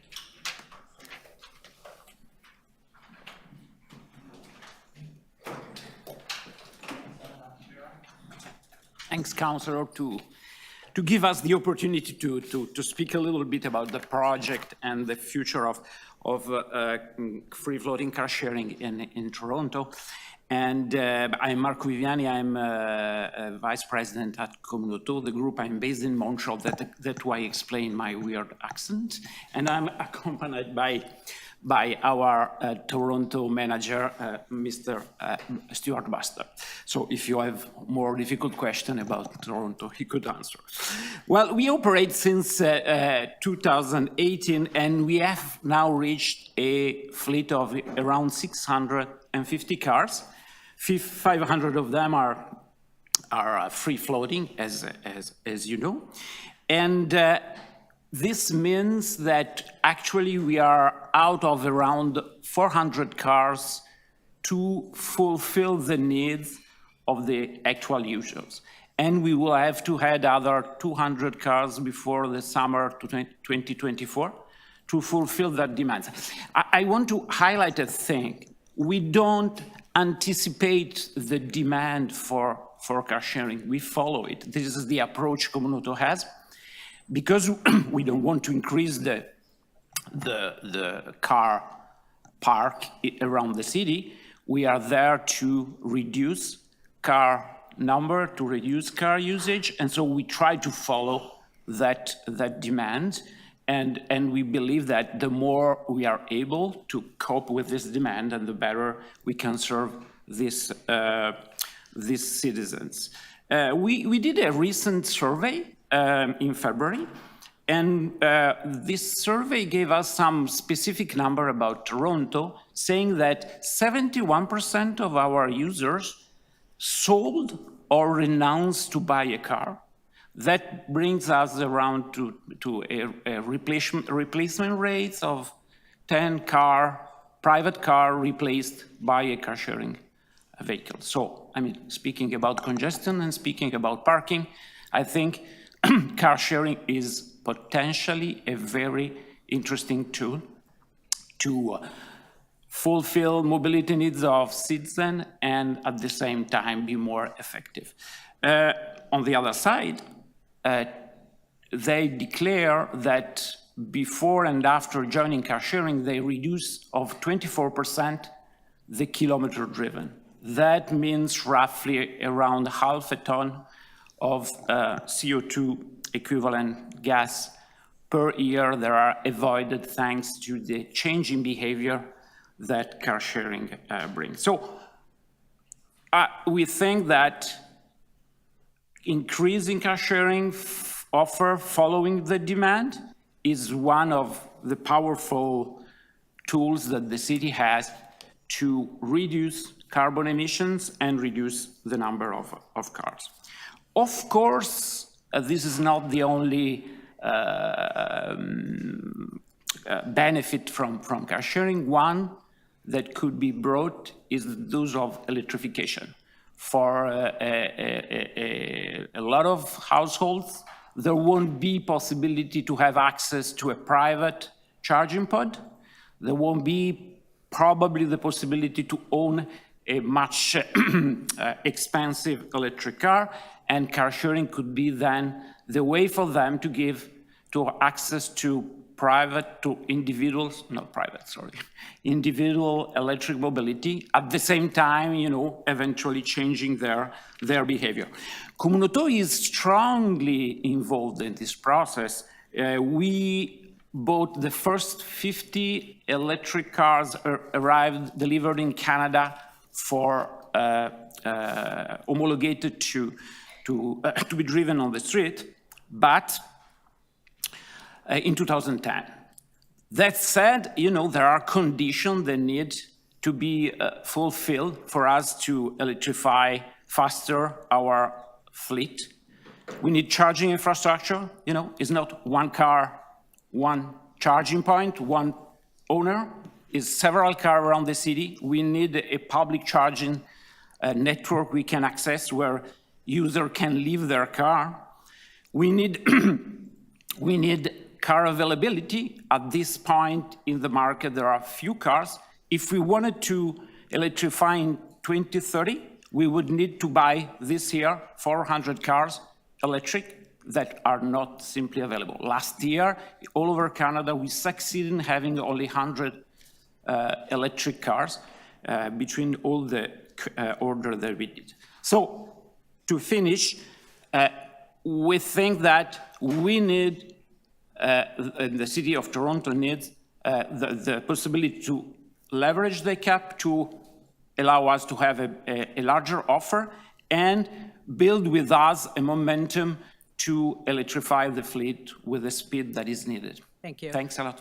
Are there questions of the deputant?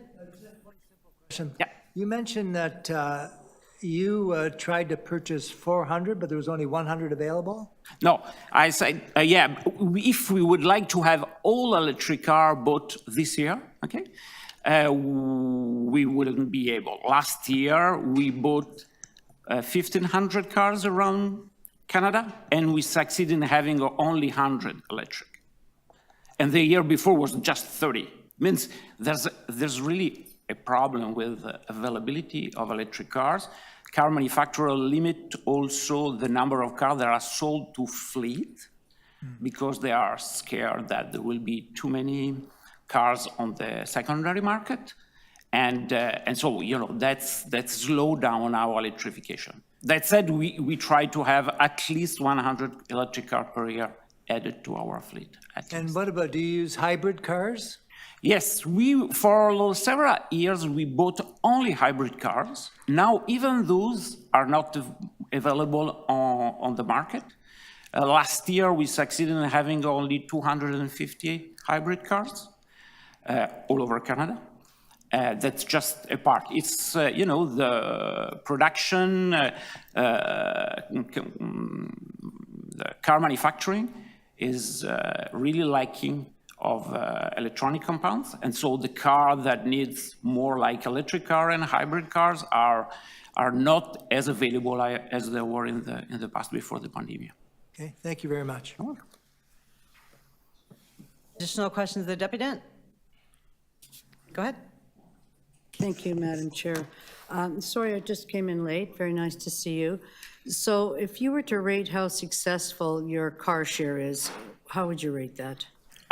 I would say very successful in the sense that, you know, we see that demand is continually increasing and that, you know, people search for this kind of solution. And I would say that even after the pandemic, many people rethink their mobility. Of course, they change their habits.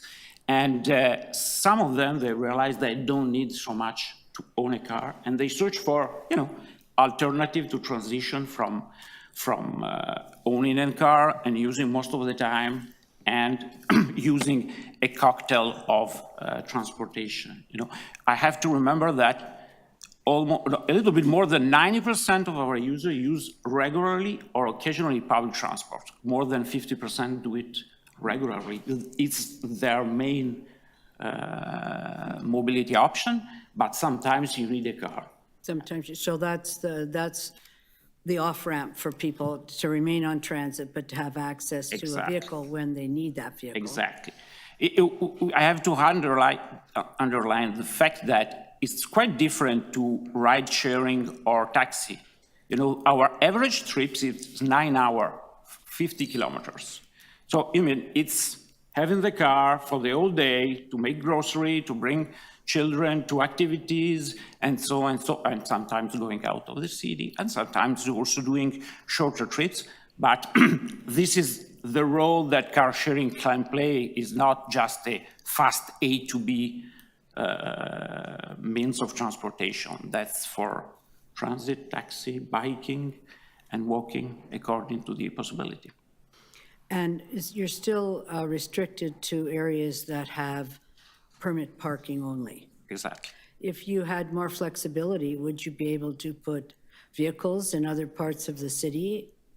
Absolutely. But I think thanks to the staff that made a very good report, and you have a map with the member, and you will see that members, users are far beyond the limit of actual service now. So we believe that, of course, if there were more flexibility, we could expand the service and having more citizens using it. So the ability to not own a car, but use a car. Exactly. Is something that we should be looking at as far as our roads are concerned, because we do still own these roads. They haven't taken it away. Thank you very Absolutely. much. Thanks. Any other questions of the deputant? Councillor Sachs? Yes, thank you for the presentation and for your program. Do you have any comments on the caps in this program? Well, there seem to be three main restrictions: the limit of 2,000 permits total, 1,000 per company, and as my colleague just pointed out, permit parking areas only. Do you want to comment on those limits? It's a strong limit. I mean, I understand the concern of city staff and councillor at the beginning of this pilot project that, you know, this could bring to a inflection of cars that are, you know, not used and could be parked most of the time and so on. So I understand the logic of putting limits, but of course, if we limit the offer, and especially when I explained that we try to follow the demand, and we are late about this, well, we limited the appealing of the service, so we limit its capacity to allow people to get rid of a car and to have a better mobility. So I think, even if I understand, I think it's a strong limit, and probably, I hope we will see each other probably in 1 year or 1 year and a half saying, oh, can we even increase the cap to a higher level? Comunoto is an organization that wants to work with cities. So we understand that sometimes there are constraints. You know, that's the reason why free-floating car sharing is not downtown. You can't terminate your trips in downtown. We understand very well, and, you know, we cope with, so, you know, and if the city of Toronto wanted to put limits, we work with. Sometimes we will come again to show how could be benefit to, you know, increase that cap year after year. If I can add, so currently there's only one other company in Canada that offers free-floating car share. That's the British Columbia Automobile Association. So it's highly unlikely that there are going to be 3 other entrants come in to make up that limit of 2,000. So that's one of the reasons we have brought this forward as a possibility, to give people more options, to your point. Through the summer, we sold out the free-floating cars every Thursday afternoon because people needed a car on Saturday and were paying for 2 additional days because they're so scarce. So actually, that was where I was going. So based on your experience, what is the market demand? How many vehicles would the people of Toronto use if you were allowed to provide them? Yeah. Okay, go ahead. Difficult to say. Actually, we think it could be of 2,000 or 3,000. You know, in Montreal we have 1,800 free-floating cars at the moment, and with an increase of 30% each year. So, you know, we are in that kind of size, 2,000, 3,000 vehicles soon.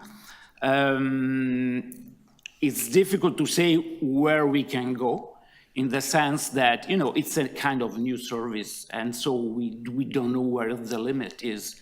Now we know that, you know, Comunoto exists since 29 years. We are still having 30–35% increase each year.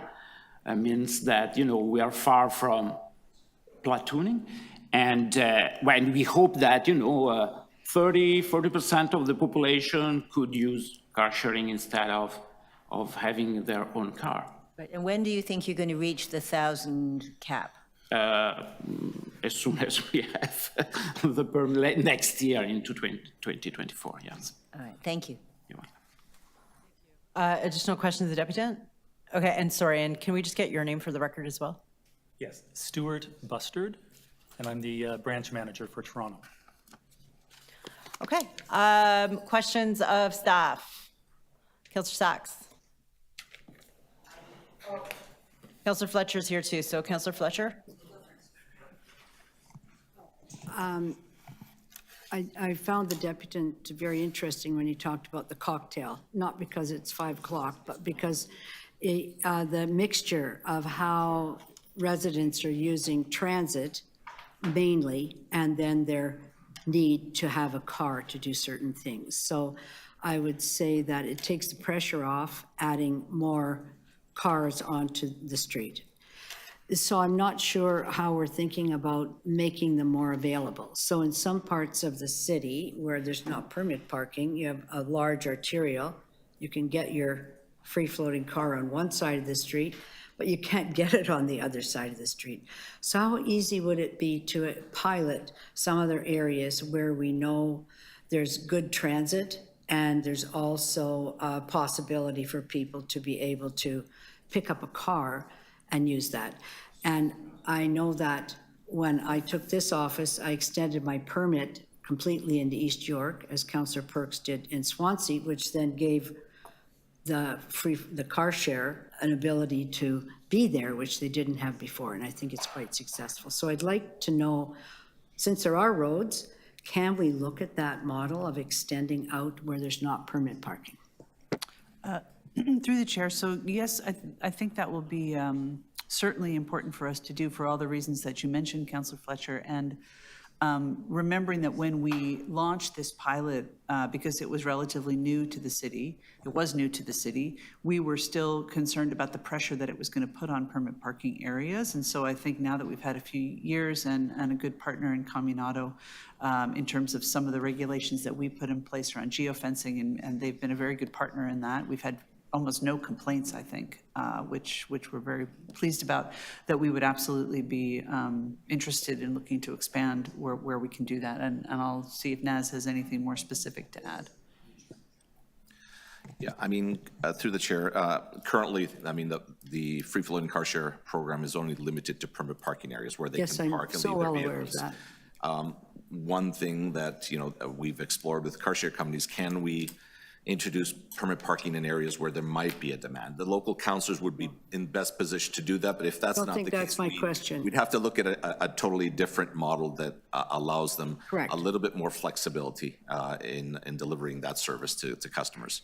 I don't think that's my question. My question was not having to introduce permit parking in order to have free floating, just to be able to introduce those cars, because those are our roads. Yep. And one thing to have permit parking, everybody has to agree that everybody can park on the street all they want. It's another thing to allow for car share to be on a public road, particularly where I'm looking at large transit lines that may or may not, that don't have that access. So it might be a place to start, and I'm looking at how you're going to start, because I don't think we can have a situation where our car share is limited only to streets that have permit parking. And I think, to your point, Councillor Fletcher, as a last mile and related to transit for people who want to extend their transit trip, I don't think that's exactly what we were thinking when we put the program in place. But now that we have some success with the pilot, and we also have more demand, I think it's appropriate for us to look into what you're describing. Thank you. So I'll talk to that when it comes time. Thank you, Chair. Additional questions to staff? Councillor Sachs? Yes, thank you. So I appreciate that you're increasing the cap from 500 to 1,000, but given that council approved a cap of 2,000 and there's only one company applying, and we're 3 years in and there's still only one company applying, what you have is an effective cap of only half of what council has authorized. So given that no one else has applied in 3 years, what is the reason for continuing to throttle the available cars to 1,000, which is only half of what council has approved, which clearly isn't enough to meet the need? I mean, through the chair, I mean, we want to be fair to others that may want to bring their program to the city. We anticipated others to participate, but to date, we've only had one company.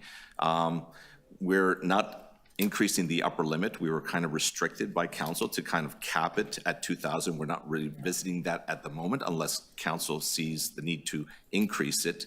And we're doing it on a first come, first served basis to increase to 1,000. That's what Comunado expects to deliver within the next couple of years, those additional 500 vehicles. If council feels that we should increase that cap, we can do that. It hasn't created a problem for our citizens in terms of when they park in permit parking areas. They're kind of limited where they can actually park, so they're not impacting those residents that require permit parking. Yes, but given that we have 3 years of experience, and we know that council authorized 2,000 cars, what is the point?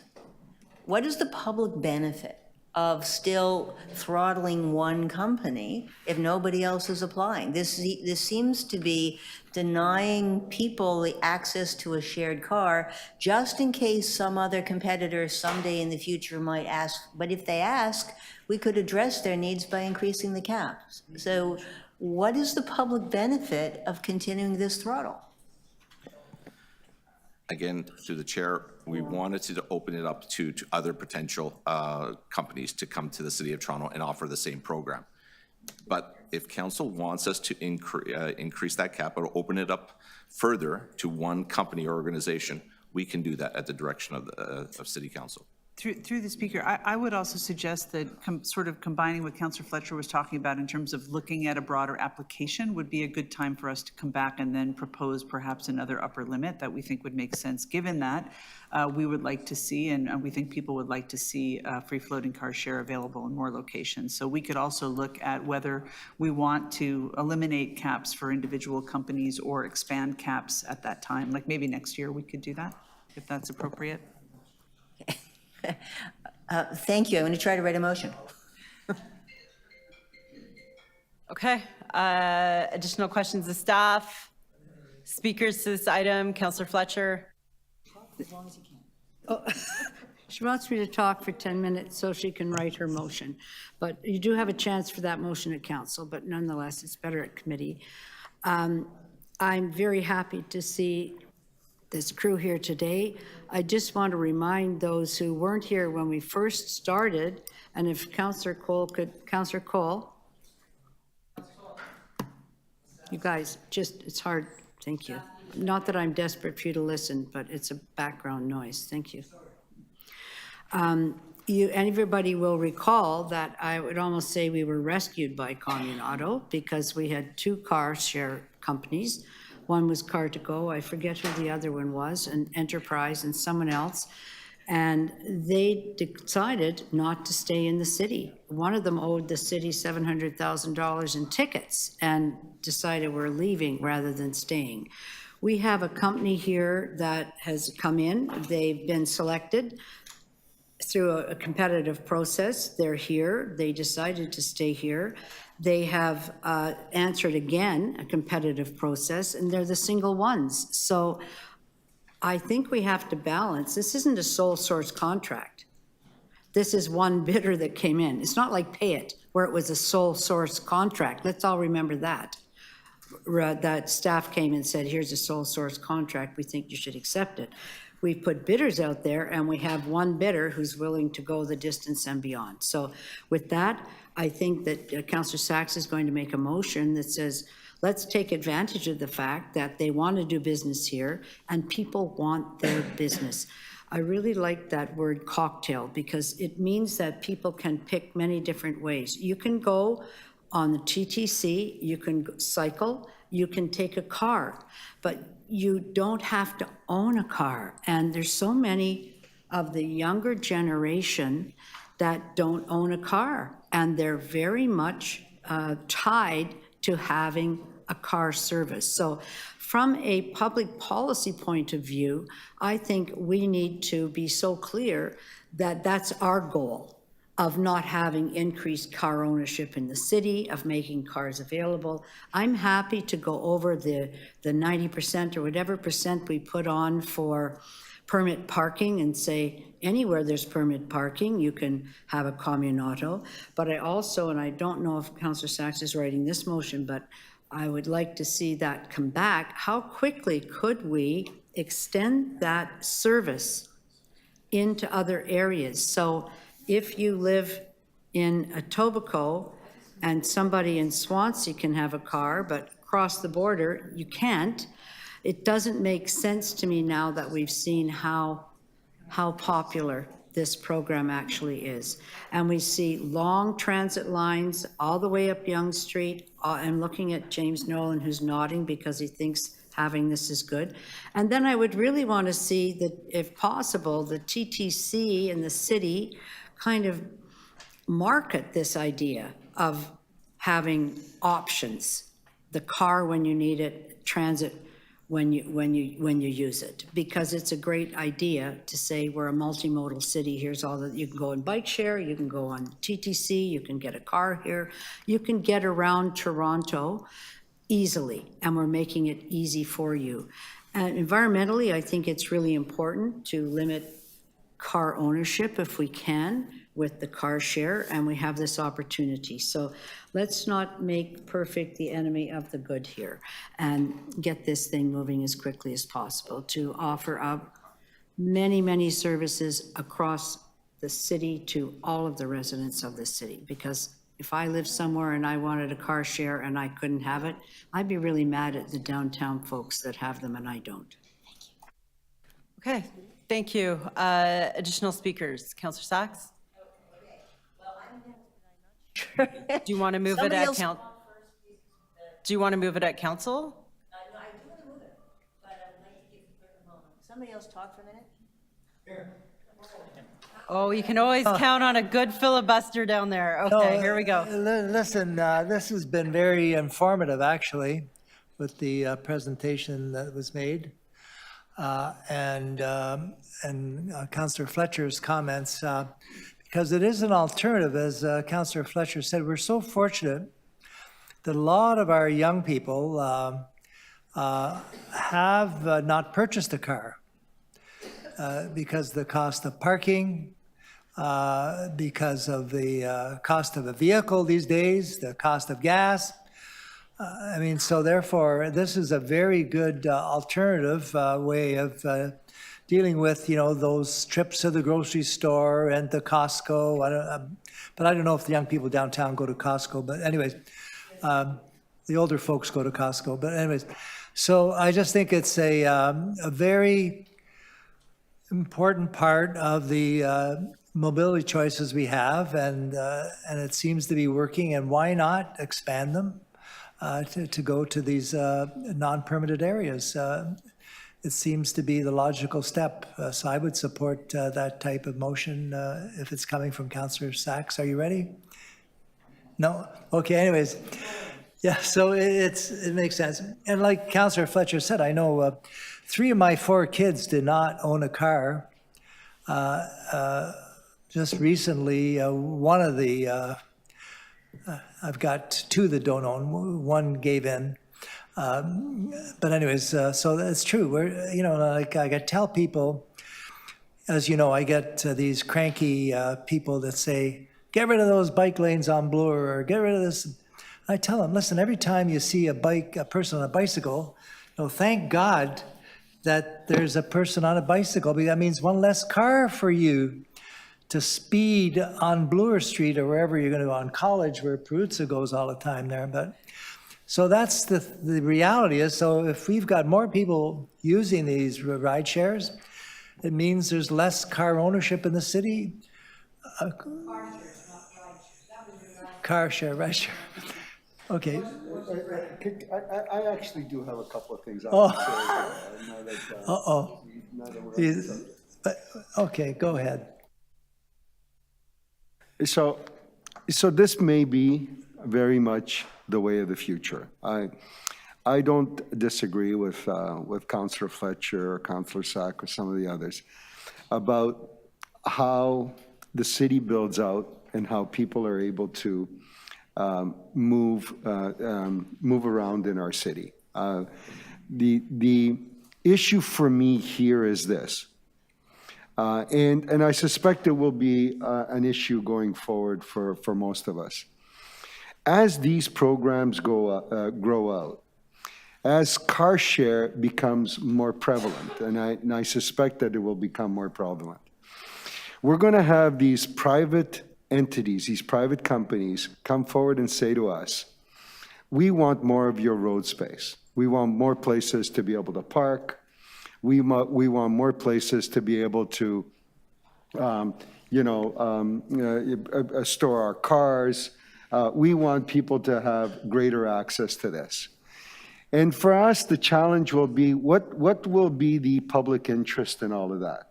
What is the rate that we as the public put to our, what's the value that we as the public put to our roads in relation to these private outfits. I get it. There's a public benefit to some degree on the other side. There's an environmental benefit that for most of us will become more and more prevalent as these programs grow out. But there's a congruent value on the other side. And if we as the public make a public policy choice to say, look, we're going to give you more and more of our road space at a nominal cost, how do we make sure that that nominal cost then is passed on to ultimately to the consumer and not and doesn't necessarily go into profit on this? So there is a public interest. There's no question. For example, our bike share program, we are in that business. Sorry? Well, it's private, but We were reprimanding Councillor Cole for interrupting last time, so we'll go back to Councillor Perruzza. so if that's the direction we're going to go in, and we as a city are going to get into that business, I think that would ultimately be a very good business for us to be in. If that's the direction, then yeah, I would be very supportive of that. But otherwise, that's really the fundamental issue from a public policy perspective is what's the value of our road space here in relation to these to this activity or to this type of enterprise on our roads. And I'm not convinced that we are there yet from a public policy perspective. Okay, great. Councillor Sachs. Well, thank you very much to my colleagues for helping out. I appreciate that. I have a motion. So there are two motions? I have two motions. All right, my first motion is that we should increase the limit for an individual company to 1,800 vehicles. And if anybody else wants to come into Toronto and provide free floating car share vehicles to the people of Toronto, please come right now. We want competition, but what we need is to have these vehicles available. And we know that this will help address many needs. And one of the other ones, of course, is we have more and more people in the city of Toronto, particularly in my ward, who recognize that owning a personal fossil-fueled vehicle is incredibly burdensome from an expense point of view, burdensome from an air quality point of view, burdensome from a climate point of view. And they think their answer is to ask for a parking pad so they can buy an electric vehicle, which is bad for pedestrian safety and stormwater runoff and everything else.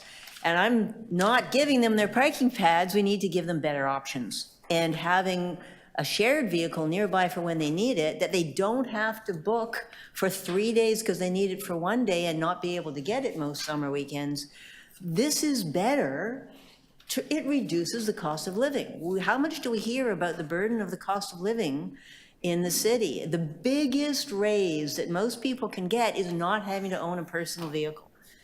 But sometimes you need a car. And so access to a shared car close to where you live is the magic key that allows people to reduce their cost of living and reduce the adverse impacts that they want to avoid. So, you know, I do absolutely respect transportation services wanted to foster competition and keep space open for competition, but honestly, 3 years of holding that empty space while not providing the service to the public is enough.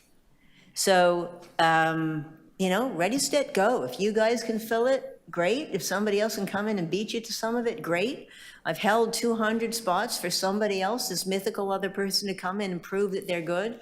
And the 2,000 is not magic. It's just something that we as council set as a pilot project 3 years ago. So if we find out that there is an enormous market demand and there are competitors who are desperate to come in here and give us better service, then great, we can accommodate that. So, so that's my first part. And then my second part is, again, picking up on the excellent suggestions of my colleague, Councillor Fletcher, and the willingness of transportation is to say, okay, what can we do to make this more available? There's lots of people in this city who would like to have this opportunity who aren't permitted under the current criteria.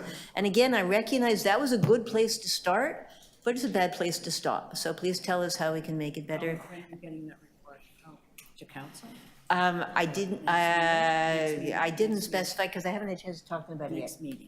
We will talk before council about when that report can be made back, so then I'll amend it then. Anyway, thank you very much to all my colleagues and to the clerk. Oh, look who has joined us.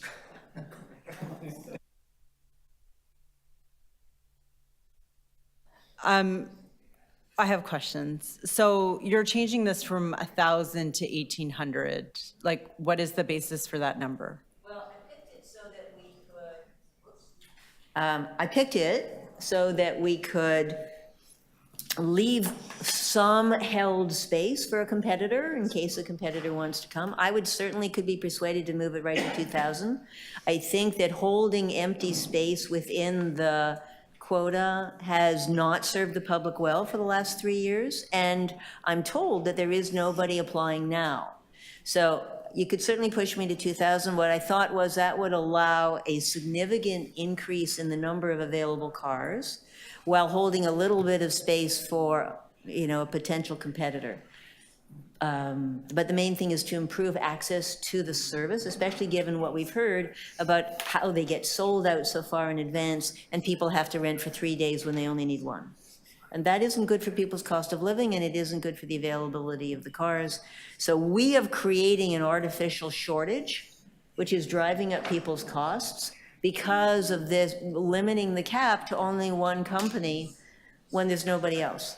That's why I picked it. Okay, I'll speak to it. Okay.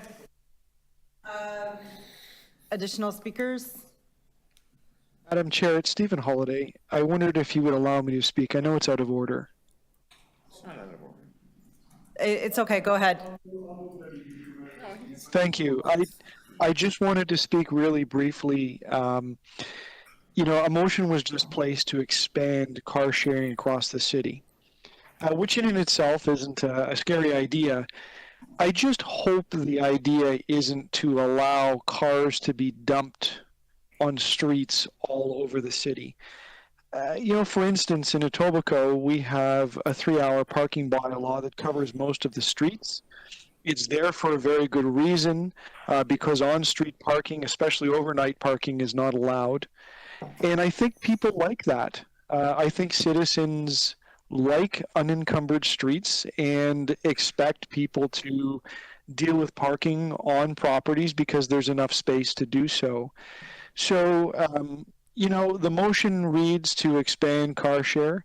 I just hope the implication isn't to go and just create places where cars can be left for days on end until they're rented again. Because I think if you go and ask the citizens of many of these communities in the suburbs, they will not be happy about that, let alone worried about using car share. I think they will be upset with the condition of the roads and the complications that arise when you have a street where there's absolutely no cars parked, and then you've got one there and the snowplow comes along and buries it in for days. So I just wanted to leave the committee that comment that, you know, it's a big city. The neighborhoods are all different. The needs and wishes of the citizens are different. And, you know, if there's places to put car share like green pea lots or private lots or so on, great. But if the idea is just to throw them on streets, I think you will find very, very upset citizens in different parts of the city. Thank you. Thank you.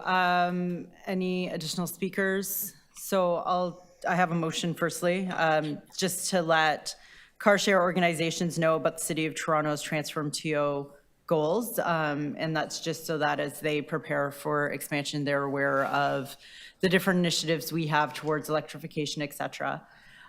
Just to speak, I'm not against the principle that Councillor Sachs's motion has to increase the number, but I'm not comfortable with the process of changing a number on the fly.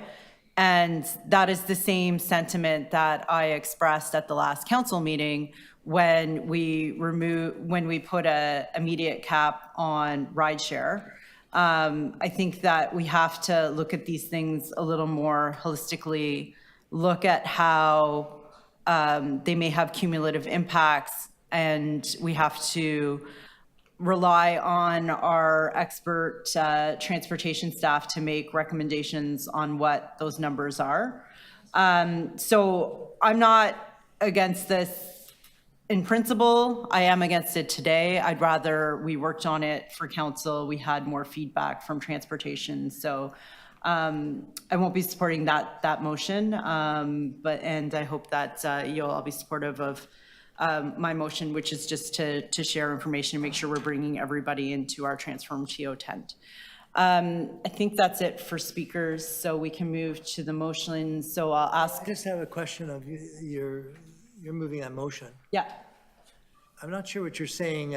Do we have, and with your approach, do we have time to basically digest Councillor Sachs's motion, have staff? Her motion, I'm just voting against it because I didn't have time to rewrite it. So I was just going to vote no today with the thought that maybe we could work on it in council. I'm just wondering whether we should just move further report. We're not clear. She doesn't want to write more reports.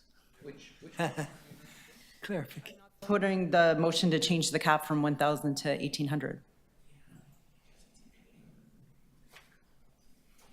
We don't have a policy framework on this stuff. Think about where this is going to go. We have a Okay, policy. so we'll pull up the motion. So motion one, this is the one changing the cap. I'll ask for a recorded vote just so I can be recorded in the negative. All those in favor? Councillor Sachs, Councillor Cole, Councillor Morley. All those opposed? Councillor Perruzza, Councillor Pasternak, and myself. That dies on a tie, and we can revisit it at council. Next motion. City Council direct the General Manager of Transportation to evaluate opportunities. This one is Councillor Sachs's motion. All those in favor? All those opposed? That item carries. This is my motion just to share information about our climate goals. All those in favor? All those opposed? That carries. Item is amended. All those in favor? All those opposed? That carries.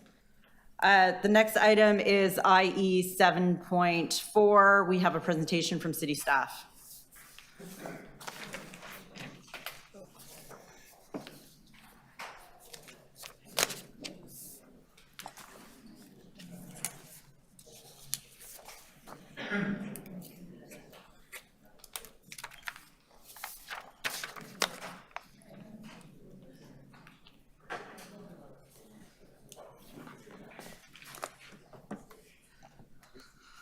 Thank you, Deputy Mayor McKelvey. 10 minutes. Yes, I'll be watching the clock. Our Vision Zero updates, and this council has heard from us on Vision Zero many, many times and approved lots of resources and direction on making our streets safer for all road users with a priority on vulnerable road users. This particular report, as you now know, is pretty surgical in terms of a couple of different programs that we are revising and updating, and so Jacqueline's going to take us through those right now. Hi, good morning. My name is Jacqueline Hayward, and I'm the Director of Planning, Design and Management and Transportation Services. City Council first endorsed the Vision Zero Road Safety Plan in 2016, and that was the first launch of a comprehensive action plan to eliminate traffic-related fatalities and serious injuries on Toronto streets. That plan was updated in 2019 with a renewed focus on Council's commitment to a particular set of extensive, proactive, and targeted initiatives driven by data. So those are generally around the areas of holistic speed management, road design improvements, proactively addressing high-risk mid-block collisions, and proactively addressing turning collisions at signalized intersections, in addition to education and engagement. Now, this report, as Barbara said, is not an overall update to the Vision Zero Road Safety Plan as a strategy. It contains a summary for the new mayor and new council term of the implementation of Vision Zero to date, as well as our safety outcomes. And it's also focused on a series of initiatives that staff have been working on that require authority from council, or that where a report get back to council was requested. So I'll go through these in 4 buckets, the first being the policy links, accomplishments, and safety outcomes to the Vision Zero Road Safety Plan. The second being an updated traffic calming policy. The third being an update on community safety zones and automated enforcement. And the fourth being a report back on other Vision Zero tools and council directives. In terms of the key policy and supporting rationale, it's important to recognize that the Vision Zero plan is situated within an official plan that prioritizes walking, cycling, and transit over other passenger transportation modes, as well as providing safe, reliable, and attractive transportation infrastructure. There is a strong linkage to the Transform TO Climate Action Strategy, which targets 75% of trips under 5 kilometers to be walked or cycled by 2030. And thirdly, the Road to Health work by Toronto Public Health calls for a healthy Toronto by design, notes that increased physical activity is associated with better health outcomes in terms of the way that streets are designed, avoiding chronic illness and avoiding injury. In terms of accomplishments, this is a summary of the 2017 to 2023 year-to-date accomplishments of the Vision Zero Road Safety Plan. I will say that Transportation Services sees the implementation of Vision Zero as being something that is the job of everyone in our division, as well as working with key divisional partners and agencies. So this is a cross-section of some of the accomplishments, but it's certainly not all of them. Things like we now have over 800 school crossing guards across the city, a program that was transitioned from the police to Transportation Services in this time frame. We previously had only a couple of locations of pedestrian head starts as a pilot project before this plan, and we now have over 1,200 across the city. School safety zones have been implemented as a toolbox to make schools, streets safer, and we have over 430 zones completed across the city, actively expanding that year over year. Automated enforcement existed prior to this plan in terms of red light cameras, with 298 currently on our streets, but we, in this program period, expanded to 75 speed enforcement cameras once we had the authority from the province to create that program. We have expanded traffic control devices in order to improve crossings of streets, and in this period, we had 182 new devices installed in the city. Traffic calming, as discussed further in this report, continues to be a way to cost-effectively make local streets safer, and we had, in this time period, over 1,100 speed hump installations and a new tool of in-road flex speed signs at 250 locations installed. We rotate mobile watch your speed signs, both on a proactive and request-based service to reduce speeds on local and collector streets. We've worked with Toronto Hydro to improve lighting on key corridors where lighting was a concern for road safety.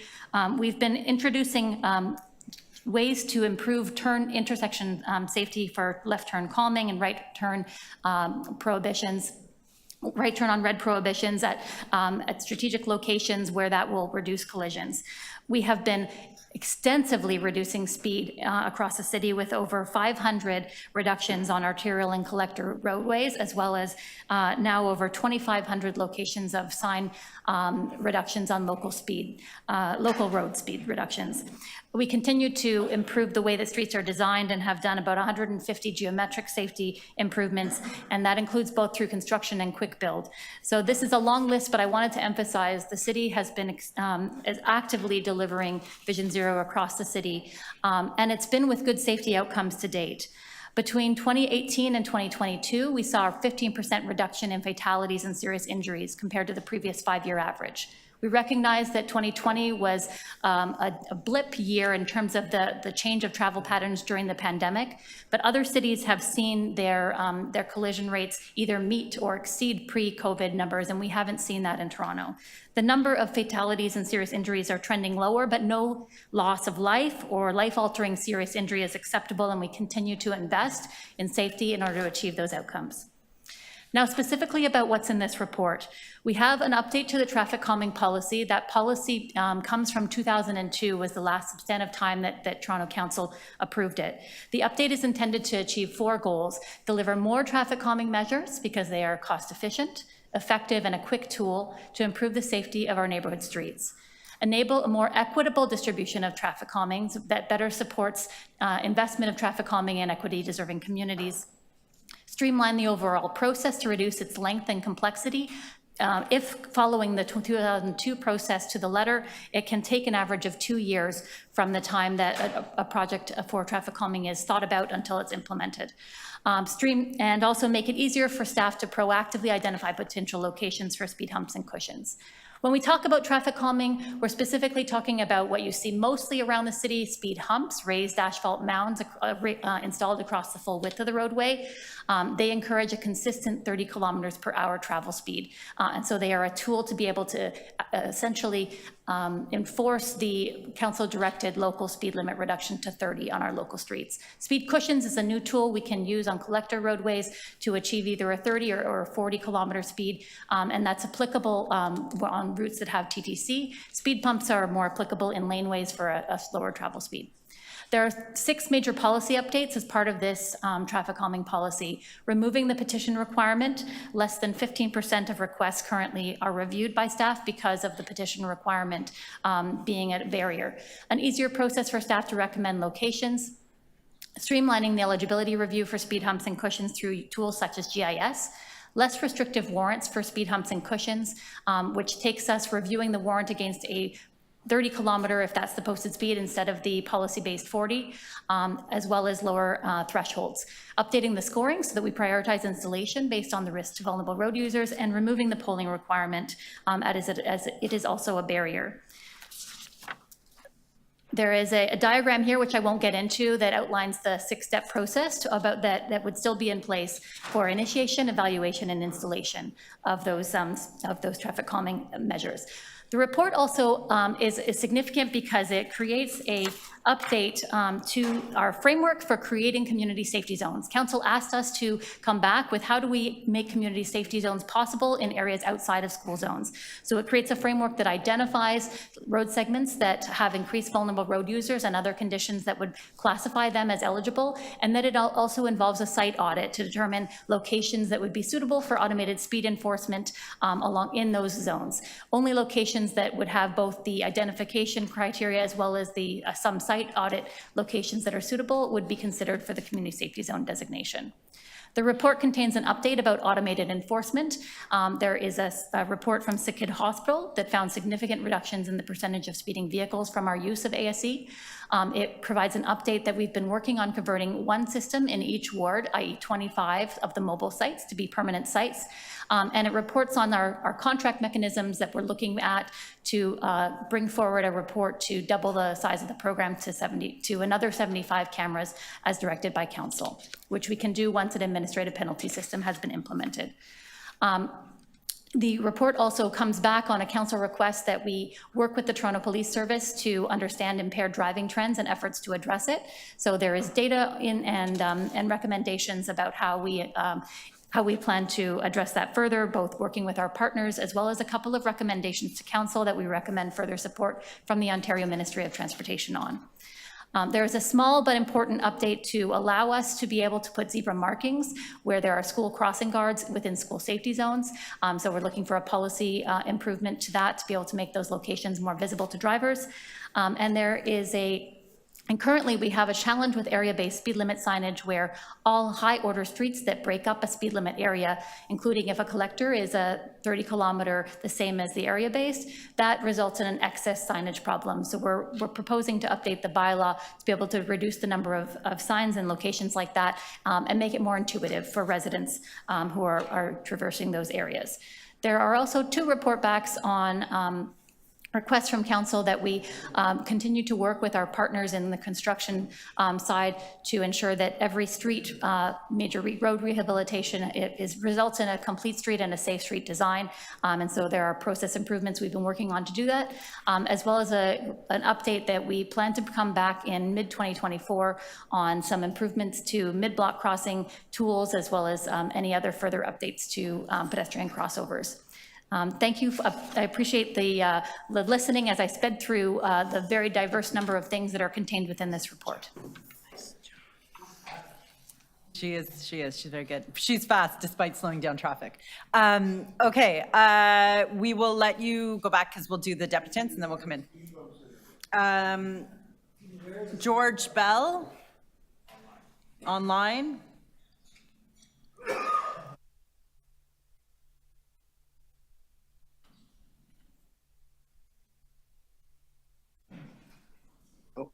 Hello. Hi. Can you hear me? Hi, George. You have 5 minutes. Okay. I'd like to share my screen. Is there a way to do that? How do I do that? Oh, there you are. Is there a way to share the screen? Probably not.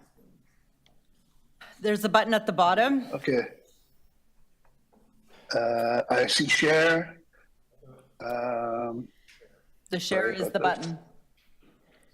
Okay. Let me see what's happening here. It's asking me to quit and reopen. Not great. Okay. Well,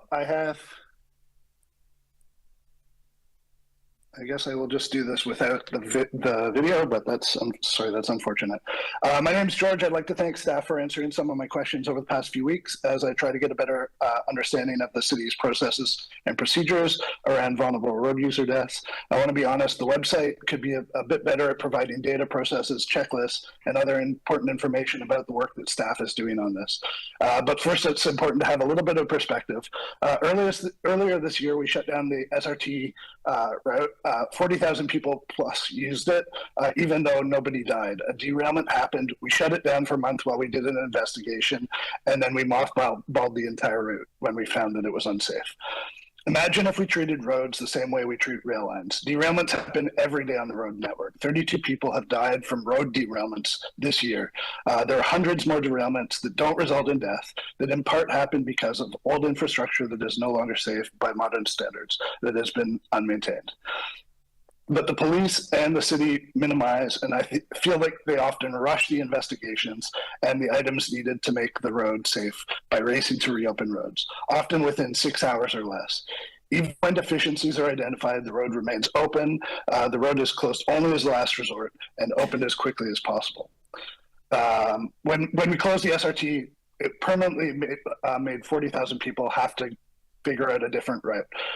But we don't do that with roads. So in the presentation, I'm going to sort of explain what I have. We have a tweet from police.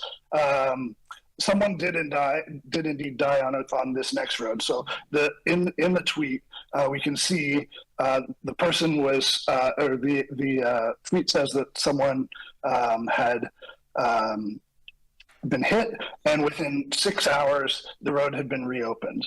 But news reports from the day and pictures from the scene, as well as video, show that the road had major deficiencies, including a crosswalk where the person had died not being repainted.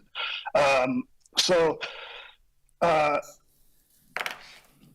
the pictures of the scene, there is a major deficiency. There were more than a dozen police at the scene. Reporters were standing on the crosswalk. It's clearly faded. Google Street View shows that it's been faded for multiple years. They had to have known, but still the roadway was reopened. In fact, I had tweeted later that day when I saw that the road hadn't been repainted, and it took a further 2 weeks for the road to be repainted. It should never have been opened to begin with. Paint should have happened before it was reopened, but it took 2 weeks for it to actually eventually get repainted. And I contacted 311, contacted Deputy Mayor McCalvey, my councillors, Diana Sachs, and 311. I called 311, and So where did I go from there? Well, the Toronto police have a list of procedures on their website about how and when they reopen roads, when collisions happen. One of the major things that it says is police officers should only consider road closures as a measure of last resort. That's on their website. I think for us, for the city, there's a major deficiency in the municipal code where it talks about closing roads. It actually, there is a section in the municipal code on closing roads, but it deals exclusively with closing roads for construction and not for collisions, not for safety. My request is that there should be a public checklist for whether a road should be closed or reopened, and it should include safety items, lights, stop signs, et cetera, et cetera. The road should be closed when an unmitigated safety issue remains a concern, especially on minor roads like the one that I was going to talk about, or when there are alternate routes, also like the one that I was talking about. Now, I also have, there's a map, and the map doesn't have any data about what happened or how we can get involved. You would think that it would have that. And yeah, very few reports ever come to council on this. I looked the last couple of years, and there's 2 reports, mostly requested by councillors. I think Final reports thought. on vulnerable road user deaths. Yeah, vulnerable road user deaths report should be automatic to council because there's a lot of deficiencies, including this painting thing. The maps actually disagree between the city's version and the police version. Yeah, thanks. Questions of the deputant? Okay, seeing none, thank you. Our next presenter is Adam Rogers.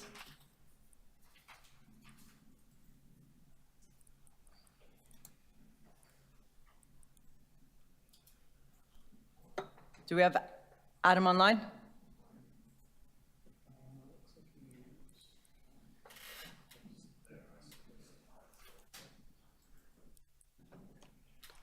Calling Adam Rogers. Hi, sorry, I was waiting for it to be unmuted. Okay, thank you. You have 5 minutes. Okay, I'll keep this as short. I'll definitely be less than 5 minutes. So first, I'm definitely in favor of the change suggested to increase traffic calming measures such as speed humps, where we will remove the mandatory petition requirement and instead have councillors have more say on this matter. But one thing I did note is we're sort of making a decision to go from one process to another, where I don't see the need to completely I'm in favor of removing the mandatory requirement of petition, but I see the benefit of having this as an or statement. So why not have either a councillor can make this decision and push to get this in, or ward residents can push a petition forward to get this made forward. This allows ward residents that may have a community requirement for this, and perhaps the councillor does not agree at this time. The ward residents, as a more democratic method, have the ability to raise signatures for this requirement. I know this is probably a lower hanging, this is very low on the likelihood of this happening, but there's no need to completely remove a petition option when we have the ability to have both. It just adds more opportunities for ward residents to have an option to get speed humps, speed bumps in their ward. One thing I'd also recommend for the staff is, are we learning from other countries, other cities on how they are implementing red light cameras, speed cameras? I should say that personally, I think we desperately need red light cameras at most major intersections, if not all major intersections ASAP. I think we can all agree that since there's very little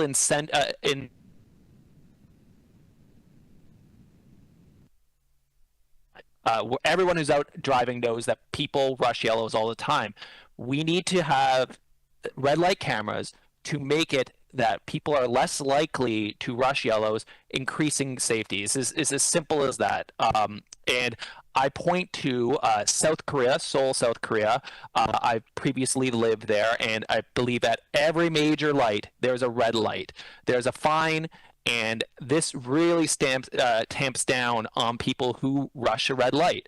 Fundamentally, this is a safety issue just for pedestrians, cyclists, and car users. Anyway, that's it. Just wanted to mention, let's try to learn from other cities, other countries, on how they're implementing this. Oh, and I should mention one more thing. I think we really, really need to take consideration on how we're putting speed cameras in. I think we're also all aware that unfortunately with these box speed cameras on ground level, there's a lot of vandalism of these. I can think a perfect example is in my ward near the Etobicoke Collegiate Institute. There was previously a camera that was graffitied over to block the actual camera. That is pretty simple for people to do. I think we need to eventually, I know it's more expensive and you can't move them around, but eventually we're going to have to get these up on poles so people can't just vandalize them. I know that the staff is aware, but I just want to reiterate. All right, that's it. Thank you very much. Thank you. Questions of the deputants? Seeing none, our next speaker is Bob Carreau. Do we have Bob in the room, online? No Bob? Okay. Allison Stewart's next. 5 minutes.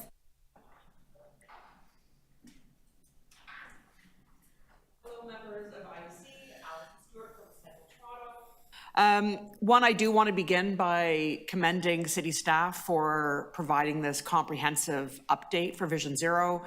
There are a lot of great updates in the report.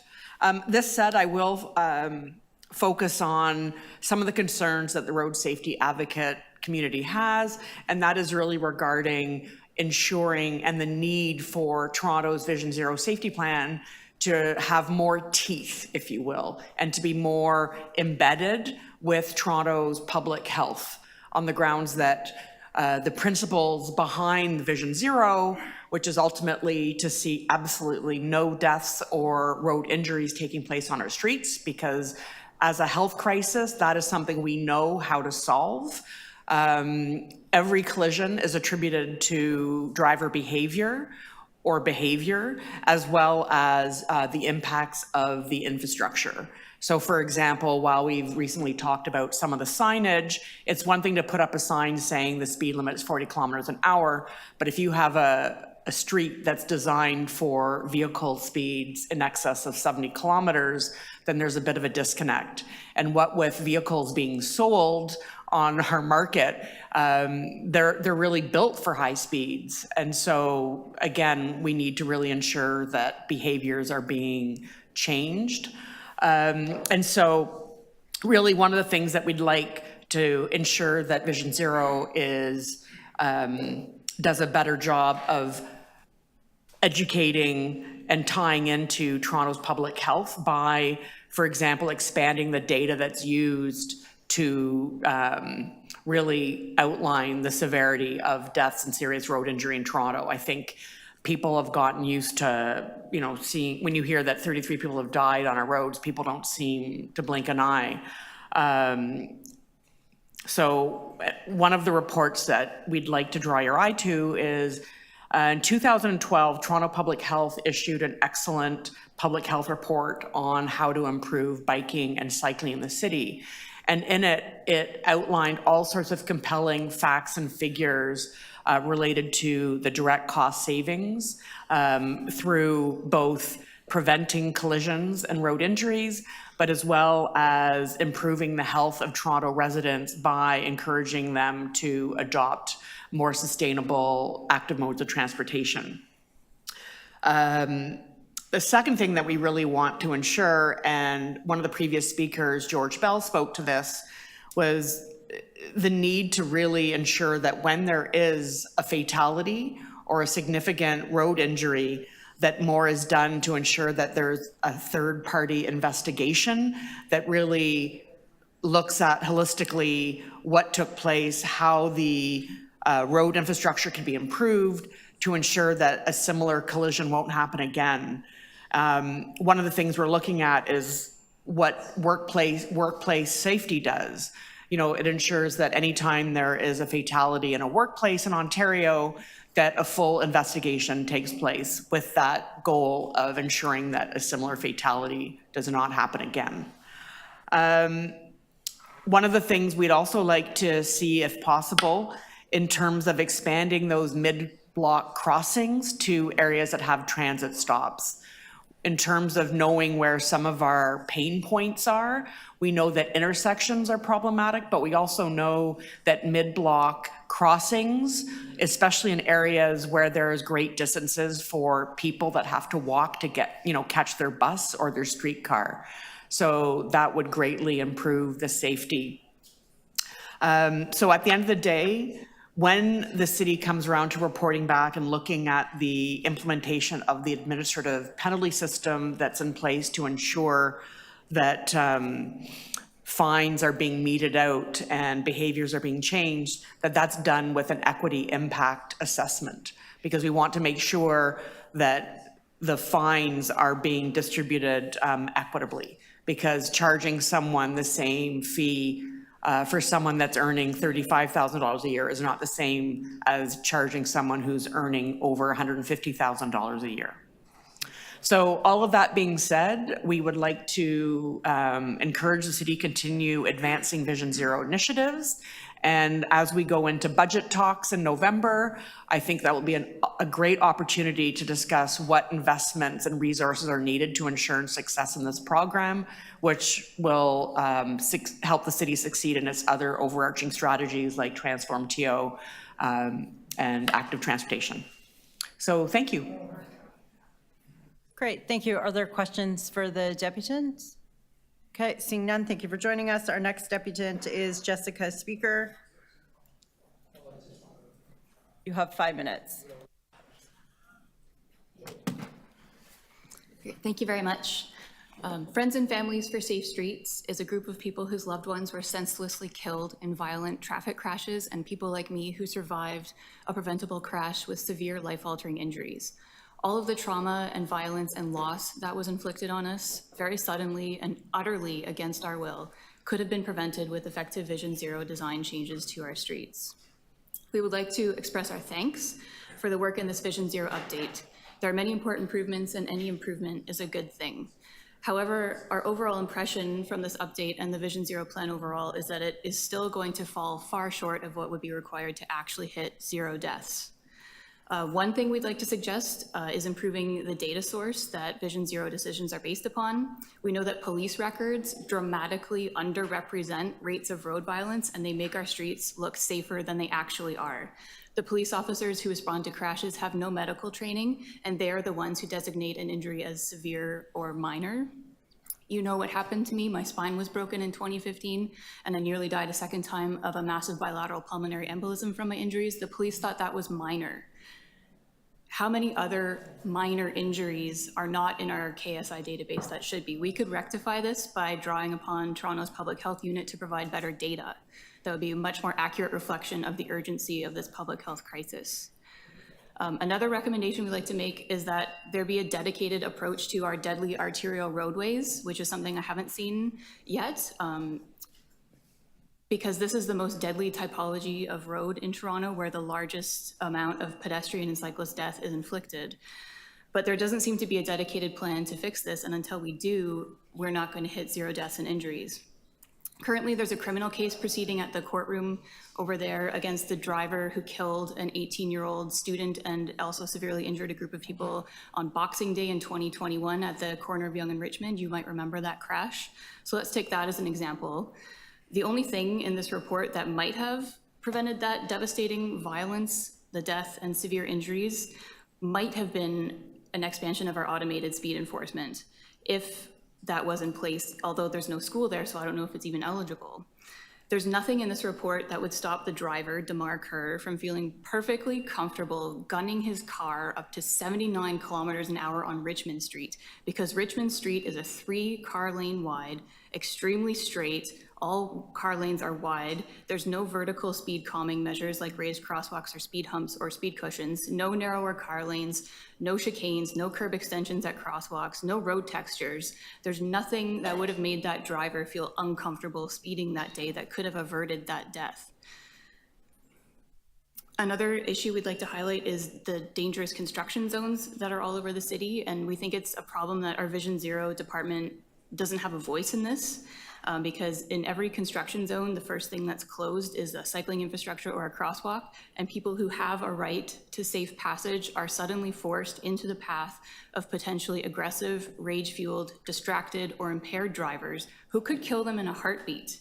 Every construction zone like this is a ticking time bomb in terms of road violence that could be unleashed, and it's really important that we start to take this on and give our Vision Zero department a voice.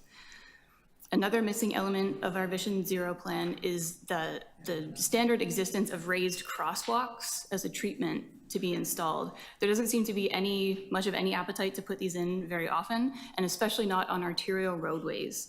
The only ones that I know of that exist in the city are in wealthy neighborhoods, and we already know that children in low-income families are 50% more likely to be harmed by road violence than children from high-income families. So this infrastructure doesn't exist in low-income areas, as far as I know. But modern vehicles have shock absorbers, and it's perfectly fine to drive them over bumps, even if that bump is on an arterial roadway. Raised crosswalks might have saved the life, for example, of the woman who was just killed at Mount Pleasant and Davisville, either by elevating her into a position where she was visible to the dump truck driver, or by simply signaling to that dump truck driver that he was about to enter pedestrian territory and it's essential for him to slow down and check his blind spots. None of that happened, and that woman paid for it with her life.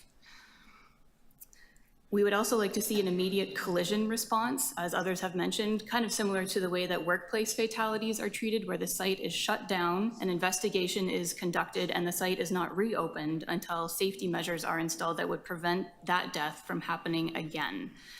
To us, when our loved ones are killed or we survive a serious crash, it feels very callous that nothing is changed in the immediate aftermath of a death that would prevent that death from happening again. It feels to us like the city would not mind seeing that happen again, because they're not doing anything in the immediate aftermath to prevent it from happening twice. Moreover, a blanket prohibition on right turns on red. We know that right turn prohibition signs are not very effective at moderating driver behavior. An example is when Kartik Saini was struck, where there was a right turn prohibition sign. Final thought.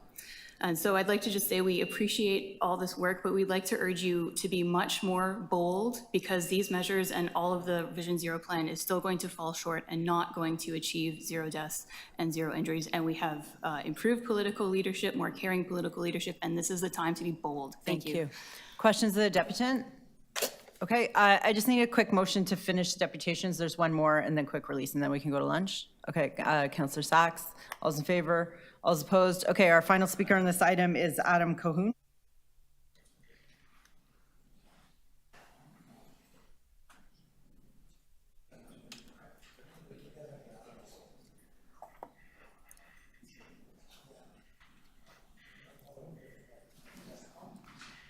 Adam, are you there? Our final speaker on this item, Adam Cahoon.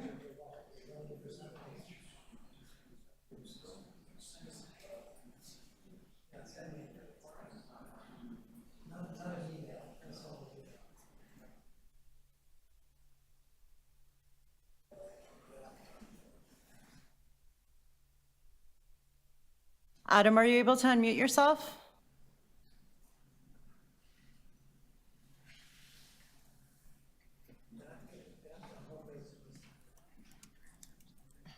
We're calling Adam. Okay, we'll do quick releases, go for lunch. We'll call Adam when we come back. Councillor Cole, I think your motion on Councillor Cole? 7.9, you had the additional motion. Do you want to move that and we can release the item? Yeah, I'll move that additional add-on to look at side guards on trucks, along with the report back on the feasibility of getting large trucks in the city, like dump trucks. We had another dump truck death the other day. Had sensors, plus we're going to look at the side guards. So Councillor Cole's new item has 2 motions on it. All those in favor? All those opposed? That carries. Okay, so we'll go for lunch. Oh, sorry, the item is amended, 7.9. All those in favor? All those opposed? That carries. So just so everybody's clear, when we come back from lunch, we go back to IE 7.4. We'll try to connect with Adam again. And then we have items 7.7 and 7.8, and there's deputants on both of those as well. So we'll meet back here at 1:30, not 1:31, not 1:32, 1:30. Bye. 1:30? Oh, shit. Are we going to the Landwehr now? Yeah.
All right, I got the guy.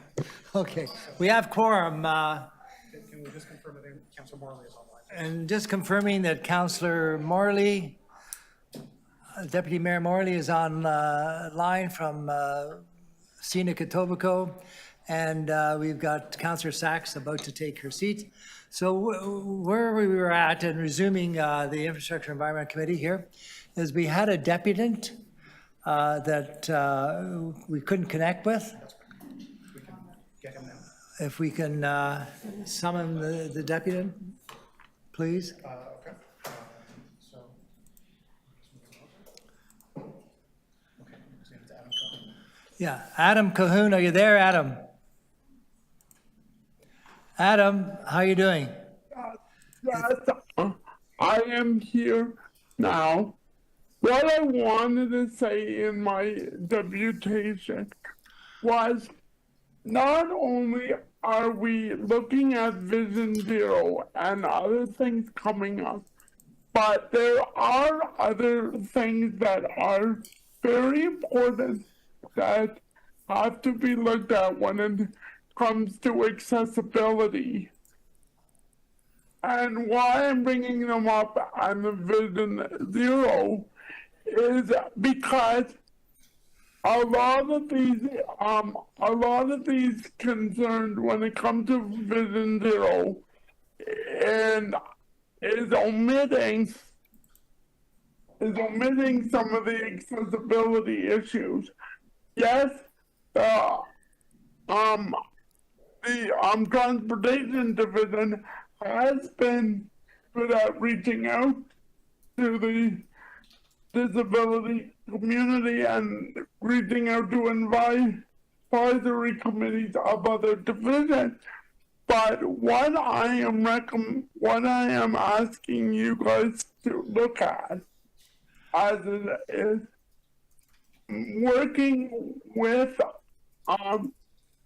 transportation to set up a pedestrian accessibility committee that will just concentrate on looking after these accessibility issues in Toronto without having to go to the Toronto Accessibility Advisory Committee, and also looking at, using the TTCA CAT committee, which is more dealing with public transit issues.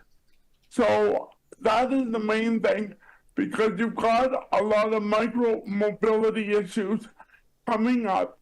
And right now, because we cannot have proper dialogue with the committees, we're having to say no to a lot of these things and recommend no, because we cannot have proper dialogue and work with the issues at hand. Because they're gonna take more than just a few, than just a 1 day, 2 hour session. They're probably gonna take a few sessions of work, if not a few months. And if you set up the structure, you could keep it ongoing for years and years. And I think you will find the accessibility of the city for all pedestrians will become stronger because of that. Thank you. Okay, thank you very much, Adam, for that suggestion. Appreciate you being patient and waiting till after lunch. Take care. Good to see you again. Okay. We're now on to the questions of staff. Any questions of transportation staff? Councillor Sachs? Councillor Pasternak to follow? Do you want to go first? Go ahead. Are you sure? Yeah. Thank you. Thank you, Mr. Vice Chair. Thank you, Councillor Sachs. So when it comes to automated speed enforcement, when that was first introduced, it was restricted to community safety zones in school catchment areas. Now, reading this, I understand that we have more flexibility on where they're placed.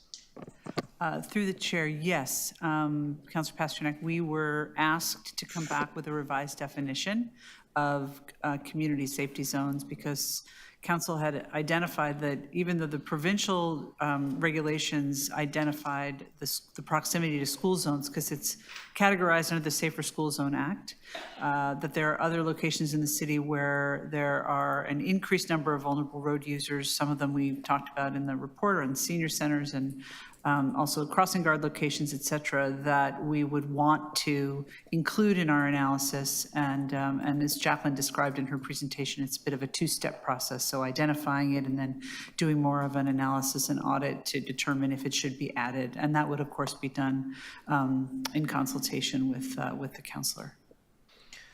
So when it comes to community safety zones around schools, I must admit, I forgot that private schools were left out when this program was started. Is that true? They were not initially part of the batch that was introduced, but they have since been added. And secondary schools were also added. Okay. So when I get my list of schools, I see private schools at the bottom of the list with no date on the right-hand column on when they'll be implemented. Is that across the city where we're putting private schools at the bottom of the list?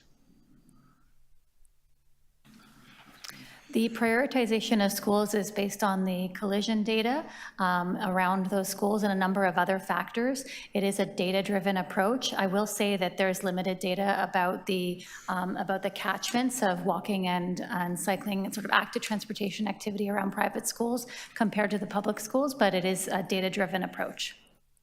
So can you say that it's my hope they're treated equally. We have to treat all school children, no matter where they go, equally. Is that the policy of the City of Toronto? Of course, Councillor, yes, that is why a data-driven approach is taken. And we do recognize that there is typically more busing, i.e. less vulnerable road user exposure with a private school environment, but certainly the approach is data-driven so that where schools with additional vulnerable road users exposure are higher on that list. So that's the reason for that ordering. So I know there's a lot of focus on automated speed enforcement, but not a lot of talk about watch your speed technology. Where is that at, and what is the plan to expand it? Through the chair, we continue to use watch your speed technology across the city. We have both mobile and fixed units. Some of that data that we're able to pull, we've seen benefit from being able to use that education tool, and we are also able to utilize the data that we pull, even though it's not at a granular level, to be able to help us understand travel patterns in the city and volumes as well. So, we are continuing to use that program pretty consistently. I don't think there's an issue with further expansion of it if it appears to be the right tool. As you know, in certain locations, it's not as effective because it might be on a multi-lane roadway that doesn't give us great feedback. But anyway, we do have it in our toolkit. So this comes with a big price tag, and understandably so. Is what's before us fully funded, or it's subject to the 2024 budgetary process? What's before us is included within the Transportation Services budget request for 2024. And so we would see some of that considered through the budget process, but for the most part is included within our current budget as well. And, I have another 5 minutes. Crossing guards. I assume there's requests every week. I assume there's a request for that every week. And I'm just wondering whether your budgetary submission will include the growth in that program. We do intake on crossing guards twice a year, and we, I believe, are funded to add about 50 locations per year. And if there are if the council wants to come back and ask us to add additional locations, it would require additional budget to do so. So just very quickly as I wrap up, if my memory serves me correct, we could do about 80 community safety zones a year. Is that correct? And then with 800 schools, both private, public, and Catholic and French. We've been at it for a few years, but another 6 or 7 years to go before we're fully rolled out. We are targeting to be complete with the school safety zones by 2026. We have been having a target of about 80 per year, and there have been years that have been challenging to meet that target because of supply chain issues with some of the signage and flashing beacons that are part of that delivery. But we've created some additional contracts to catch up. Okay, thank you. Thank you. Thank you, staff. You mentioned that the automated speed enforcement cameras are very effective in protecting lives and health, but you said that the 75 additional cameras that council has approved are sitting waiting until the administrative penalty system is ready to go. When will it be ready to go? I'm going to direct that question to my colleagues in legal and court services. Thank you. Through the chair, we are very aggressively working on getting the administrative penalty system up and running. We are currently in the midst of a procurement process for a technology solution. In the meantime, we've been working with facilities, with people in equity, with the various divisions to get everything up and running, and we're hoping to have a report on a potential start date before the end of the year, before this committee and council. Okay, so we're not going to start this year, but we might get a report that gives us a prediction as to when it's going to start. When we bring forward the report, it is staff's approach to have a start date in that report. Okay. Given that we don't have a start date for the report, and I've been asking you about this, I think every week or two since I was elected a year ago, and we're still waiting with no target date. Can we get these automatic speed enforcement cameras installed without waiting for the administrative monetary penalty system? I mean, I'll start, and then I'll see if my colleagues in legal and court services want to add anything. We have expanded to, I would say, the maximum of our ability to actually deliver on the back end of that system, right? So that's about sending people tickets and the potential for those tickets to be appealed through the court system, because right now, since it's not an administrative penalty system, that's the route for those, as well as we are required by the province to have officers, court officers who, not court officers, I'm sorry, but automated speed enforcement officers who confirm those tickets. And so we are at the maximum right now of the space that we have to house those folks. We are in conversations with other jurisdictions like Ottawa and Barrie about creating their own processing centers for automated enforcement to give us a little bit more capacity. But we believe that the 75 cameras is the amount that we can handle right now until we have the update to the back end system, and then we will be able to add the other 75. Okay, I don't need to hear further from legal on that. Given the report from the medical officer of health a decade ago showing the very large health and economic benefits of making it safer to walk and cycle in the city, I take it you're aware that other cities like Calgary and Montreal are using automated license plate detectors to improve the enforcement of particularly parking offenses relevant to vulnerable road users. Are you open to doing that in Toronto as well? Through the chair, we are currently in conversations with our enforcement partners at Toronto Parking Authority and the Toronto Police Service about introducing automated license plate readers through a pilot. And so we would be actually interested in pursuing that and are happy to do so. Great.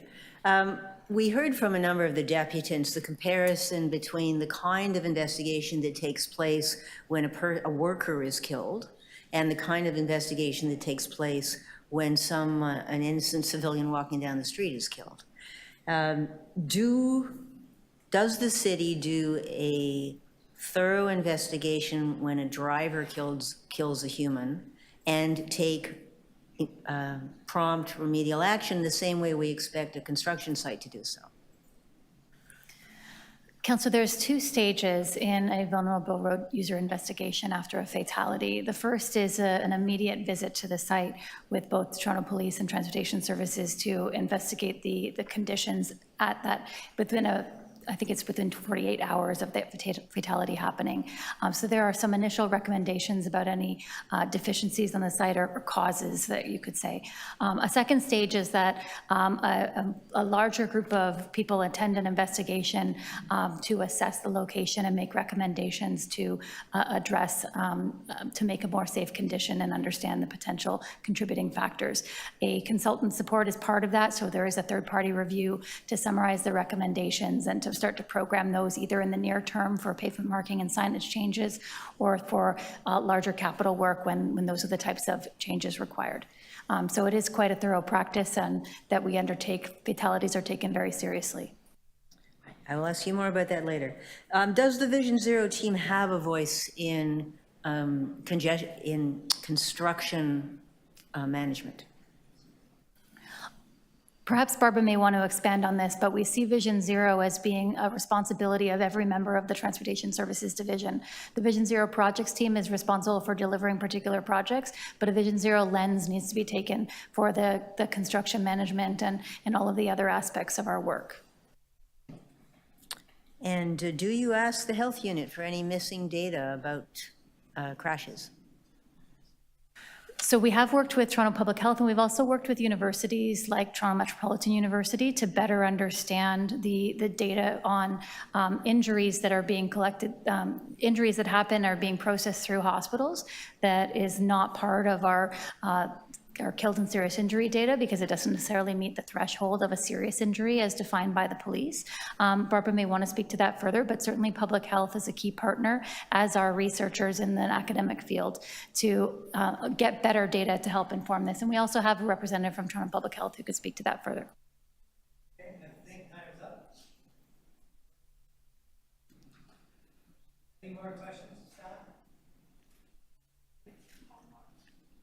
And people online. That's okay.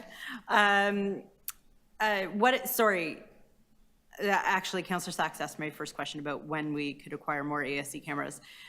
So just on the speed humps, I just want to be crystal clear. So this report will adjust it to be the posted speed for the wardens? Okay. And are you on track for the 30-kilometer signage rollout? And what can we do about areas that are particular problems that aren't slated to have their sign updated for several years? I would say we're on track. We reported to council in 2021 to say that we'd be complete by 2026 on those local road speed limit reductions, and we've done 6 to date. We have 1 underway, and we have 10 remaining because obviously Toronto East York is already complete. If there's time in your questioning and we can allow Toronto Public Health to further expand on the previous question, that would be appreciated. Okay. And so for areas like in my ward, because we have the lowest KSIs, I think some of the lowest in the city, which is great. But our 38 kilometers, I think, are some of the last to go in. But if we have problematic roads where we think it is more necessary than others, like what would be the process for that?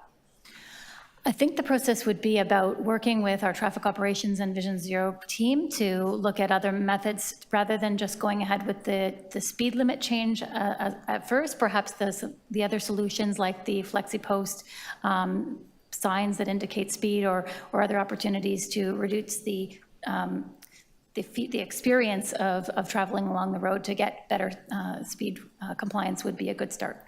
And how will you be dealing with requests for speed humps on streets that don't have sidewalks? Many of my streets don't have sidewalks, so to date they've been told they can't have speed humps.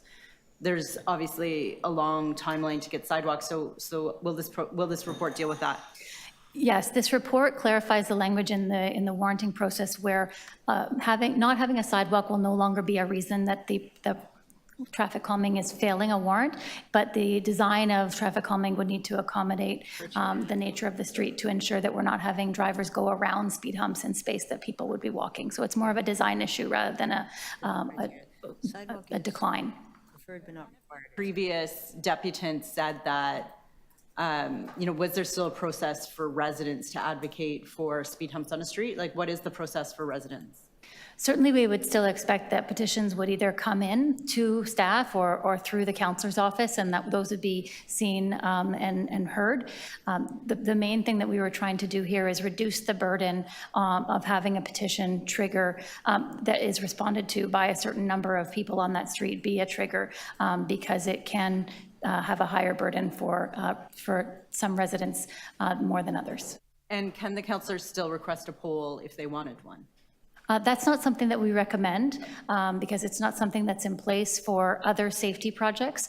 We do propose to work with councillors to have other methods of gauging the level of support for traffic calming before it would be either approved or installed. So really, through this process, it either meets the warrants and there's a technical reason or a safety reason for them to be implemented. Like that's the main driver behind it, is getting a more fact-based decision-making process through it. To be less politicized, more fact-based, but also having, working with the councillors on understanding whether it's something that the local residents want to see on their street. And can you clarify the previous questions around with Toronto Public Health, and maybe could you clarify the question and the response around that? Through you, Chair, yes, because there was mention of emergency department data, it's helpful probably to be aware of some of the challenges that we're aware of with these data. And without a full exploration of the data, we just wanted to share that there are some challenges with reliability and validity of the data. These are coded by individual hospitals. The fact that the data are coded geographically by the home address of the patient, so rather than the location where the incident happens. And also a lag in accessing the data for Toronto Public Health is between 6 to 9 months. So these data really lend themselves more to analysis at a given point in time rather than continuous monitoring. And so with these and other considerations, there is recognition that emergency department data may also undercount the actual cases of injury, particularly for less serious injury where people don't present at an emergency department.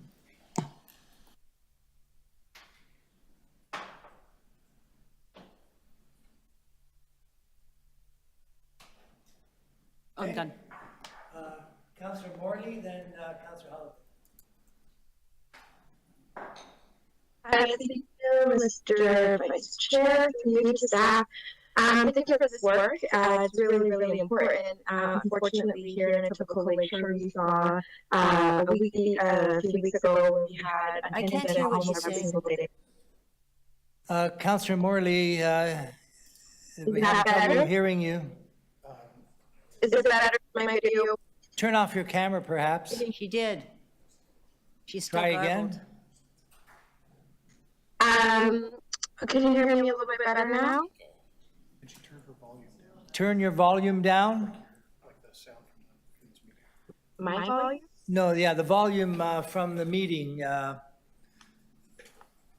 your laptop. Okay. Is that better? Still an echo. Are you able to hear me now? Let's try it. Okay. Hopefully you can hear me clearly. That's better. I wanted to. That's better. Thank you, Mr. Vice Chair.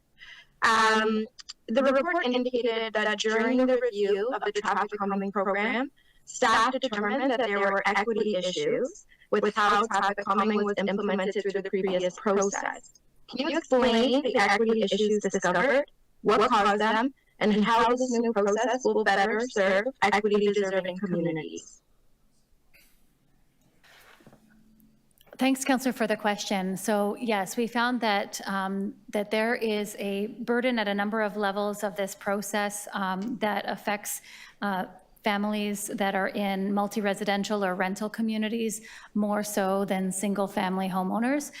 So both the petition requirement that needs to be signed by 25% of affected households or 10% of multifamily residential dwellings, as well as then the later polling stage, they do have a higher burden and are less likely to be fulfilled in equity-deserving communities. And that is shown on, we've done some analysis of looking at the presence of traffic calming and the transportation equity improvement zones, which is partly based on our neighborhood improvement area strategy, and we've found that there isn't an equitable distribution of traffic calming across the city. And there are many factors related to that, but one of the things we'd like to do is reduce the burden on communities in asking for us to assess.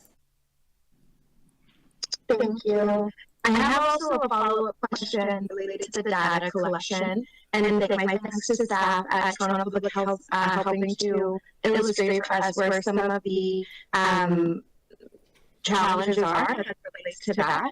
I wonder if there are any plans currently to better capture the data related to killed and serious injuries on our roadways, or perhaps creating a mechanism where folks can report in themselves.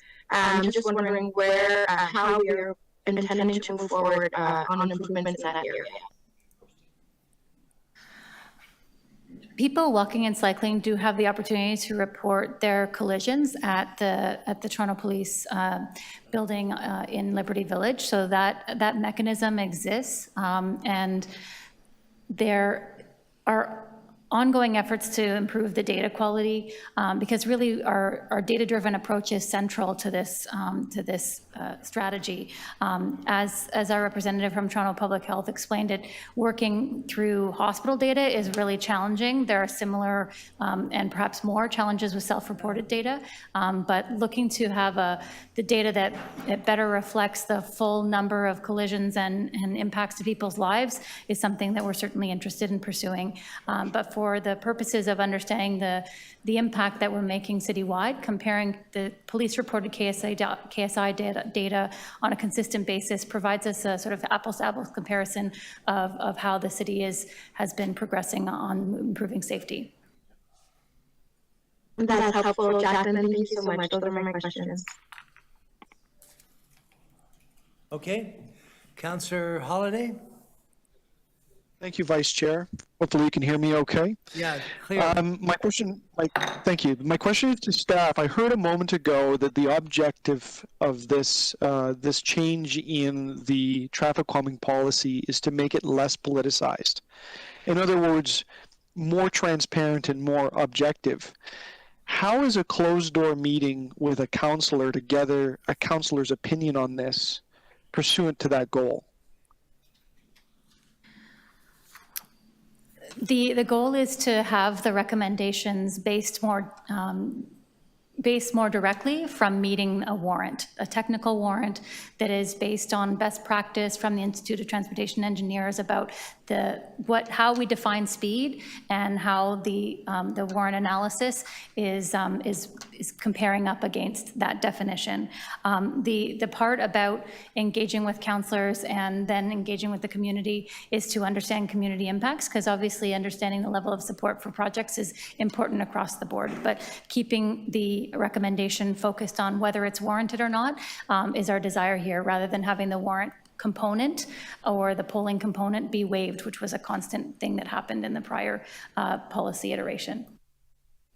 So that's just my point. So if suddenly we're asking questions about who supports traffic calming or who doesn't, you have those scenarios where a street doesn't meet the warrants. In other words, there isn't substantial speeding going on, but there's support, or vice versa, where you've got a street that has problematic behavior, and because a few people that live along the road don't want the traffic calming, suddenly we don't have it implemented. So how is this improving that process if there is a meeting built right in with a councillor to gauge the community support? Would it not be better to be simply objective using the data? Through the chair, I think our intent in being objective here is having a warrant process that we can stand behind, and that council doesn't overturn the staff recommendation, that it's based on progressive understanding about building safe streets with local speed limits, local speed patterns that are reflective of council endorsed speed limits for the roadway. The component about engaging with communities to understand the level of support is no different from what we do for other infrastructure projects, to understand if there are concerns that need to be addressed about the neighborhood. But keeping the warrant process intact rather than waiving it is how we're trying to get away from the political component of having those analysis be overturned. Page 20 of the report gives us a couple of tables, and I'm going to summarize them really quickly, but they show us the before and after of the automated speed enforcement and driver behavior. So I did a really crude drawing, but basically it says 30 kilometers an hour, 40 kilometers an hour, and 50 kilometers an hour. And what I took from it was that, I'll hold it back up, is that drivers around the 30-kilometer-an-hour speed limit were speeding more. And then around 40 kilometers an hour, they were speeding a little bit less. They weren't speeding as much. And then when you got up to the 50 kilometers an hour and beyond, people sped more. That interval was larger. Is that a fair summarization of what that tells me about those charts? I think that is a fair observation insofar as the speed limit compliance was higher at higher speed roads, but we did see reductions in all cases. So before ASE on 30 kilometers, we saw 60% speeding, whereas it was down to 43% with ASE. So that's a pretty marked improvement. So back to the warrants. The new proposal is that once all of the local speed limit reductions are rolled out to 30 kilometers an hour, that will become the new benchmark point at which you measure the deviation from that point, or the threshold. That also changed. The threshold has dropped now from 10 kilometers an hour over the limit down to 8. So I put to you, based on your experience and knowing how people behave at the 30-kilometer-an-hour mark, do we not, or should we not be worried that suddenly almost every street in, say, a suburban community like Etobicoke is suddenly going to meet those warrants? And if that's the case, how would we ever keep up with the demand? Thank you for the question, Councillor. Through the chair, like the example was shown in the presentation, today, if a street is 30 kilometers an hour, someone would need to be going 50 kilometers an hour in order for it to be warranted, because it was measured against a speed of 40 kilometers an hour.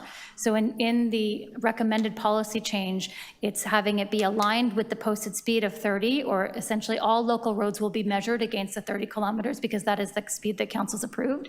But that we've reduced that threshold to 8 for 85% of the 85th percentile, and for so it's 38 kilometers, and for 95th percentile speed, it would be 45 kilometers. So yes, certainly more streets would be eligible in this program. We are anticipating that demand for speed humps will increase. We do believe that speed humps are a very cost-effective and easy to install method to essentially self-enforce a 30-kilometer speed limit on our local roads, which is the council-directed speed limit to be in place. Okay, thank you very much. So your time is up, sorry, Councillor. Can I have a second round? No. Okay. Let's go to speakers, right? You want? Go ahead. Councillor Pasternak, Alphonse or Gaston? No. So I'll be very brief. First of all, I want to thank staff for this report, because I think traffic congestion, traffic safety, pedestrian safety, vulnerable road users are on everyone's mind. There's no doubt we, as the fastest growing city in North America, we have high risk on our roads, and it's the responsibility of the City of Toronto to reduce that risk, prevent deaths, prevent injuries. With this, I think it's just a matter of funding, making sure that we have the money in place to buy the equipment and the technology to try new options, and to make sure that we roll out the community safety zones in as many schools as we can, as fast as we can.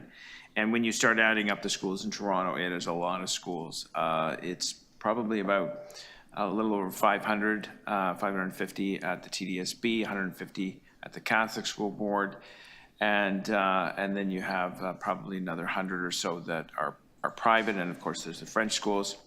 So it's a lot of schools. But we also have to realize that a lot of injuries and accidents and deaths are occurring outside of the school zones.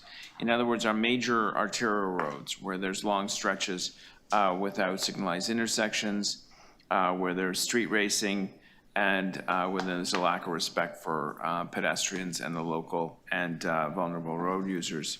So we also have to put deterrence in there, making sure we have automatic speed enforcement, but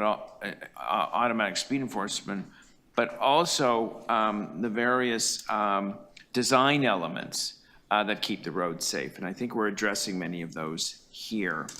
So that's our responsibility here at the city, to do everything we can to make it safer on our roads. And I think we're, this is a good report in that direction. Thank you, Madam Chair. Thank you. Councillor Deputy Mayor Cole. Yeah, thank you again, and the staff, for this is incredible amount of complex, demanding work that you've done, really, and you continue to do. I mean, this is not the end of it for sure, but again, all the people involved and the, because as you know, everybody in Toronto claims to be a traffic expert, and they all have a solution to reducing speeding or making streets safer, and it's all well-intentioned. But there's always unintended consequence for every change. And there's always an impact on people, whether they be drivers, residents, children. There's always unintended impacts. So it's never a black and white decision that is to be made. So I want to thank everybody for all this incredible effort here. I just want to touch basically a little bit on the speed cameras and the red light cameras. I mean, I was involved in the first legislation to introduce red light camera technology, and I can remember the hostility I received when I introduced this concept back at Queen's Park, and they finally relented and we got it going. But it is so difficult to make these technological changes, especially with the Highway Traffic Act. There's different lobbies from the trucking industry, all these vehicle manufacturers, people that just hate any kind of technology and monitoring their speed. They call it a cash grab, whatever. They always find an excuse why not to basically make our roads safer. Because we don't, like I used to say with the red light cameras, we don't have enough police officers to babysit every traffic signal location in Toronto. I don't know, how many traffic signal locations do we have? I can't remember. 5,000? Anyways, you just don't, so they say, well, put the cop on the corner. You don't need the technology.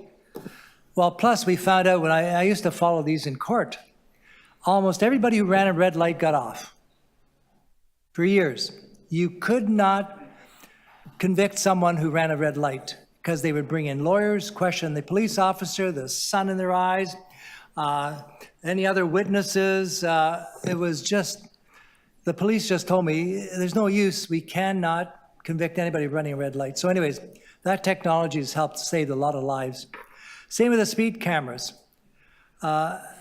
People talk about, well, maybe we should change some of the approaches to speed cameras and expedite the numbers. We all want more speed cameras, but the provincial legislation and the legal ramifications, whatever you do with speed cameras, are so delicate. Like I know we had a person up on Avenue Road where we put one of the first speed cameras, and Barbara Gray knows it well, at Allenby School. There was a guy that was going 160 kilometers an hour by the school. Anyways, he and his lawyer challenged the ticket, and they got off. They got off because it's required that with every ticket that's challenged, you have to have a competent professional officer there appear in court to verify the technology, the whole process. It is not just as easy as, passing a motion here and doing this. There are so many people involved, so many legal loopholes that are provincially mandated, and there's so many lawyers out there waiting to challenge anything we do, that be very cautious when you ask for changes in how we use and enforce our technology. It is not as easy as you think it is. So I just, again, I want to... Does that work with the red light cameras too? Like, yes. You say there's no cop here, so therefore I should get off? Yes, they challenged them, but luckily, most of them have been successfully upheld because cameras don't lie, because what they'd always say is, well, I'm driving the car is, that's the license plate, it's your car. Well, I wasn't in the car. Well, who was in the car? Oh, I lent it to my son. So that's why you get charged on the vehicle, not on who's driving the car, because they'd always say, well, I didn't know my Uncle Louis was borrowing the car, all these kinds of excuses. This went on for years. So basically, that's why they take a picture of the license and the car owner, and you're responsible. So if you're lending your vehicle to your Uncle Louis who's speeding through red lights, Uncle Louis and you should both pay, I think. Anyways, enough with Uncle Louis. Let's move on. Thank you. Is Councillor Morley, Councillor Holiday, did you want to speak? We should usually do outside councillors first. Okay, so let's get Councillor Holiday, Councillor Morley, Councillor Yes, Sacks. thank you. May I proceed, Madam Chair? Sorry, yes, please. All right. Thank you. I regret I wasn't able to ask more questions on this item because I think it's extremely important, and I hope councillors understand what's coming. In Ward 2, since 2018, I counted 198 requests for traffic calming through the 311 system. I think many councillors with experience in this can say, you know, you have yet to see a street where somebody doesn't demand traffic calming and somebody doesn't refuse it because they don't like it. And so the answer in all of this is to depoliticize the process, to be objective and to be transparent. The proposal that you have before committee today, I think, actually does the opposite. And my suggestion to you is to send it back for more work. But I'll tell you, there's a couple of key concerns in here. One of the things the report tells us is that people speed a little bit more when the speed limit is 30 or when the speed limit is higher. And what does this report suggest that we do? It suggests that we pin the threshold that we measure speeding from at 30 kilometers an hour.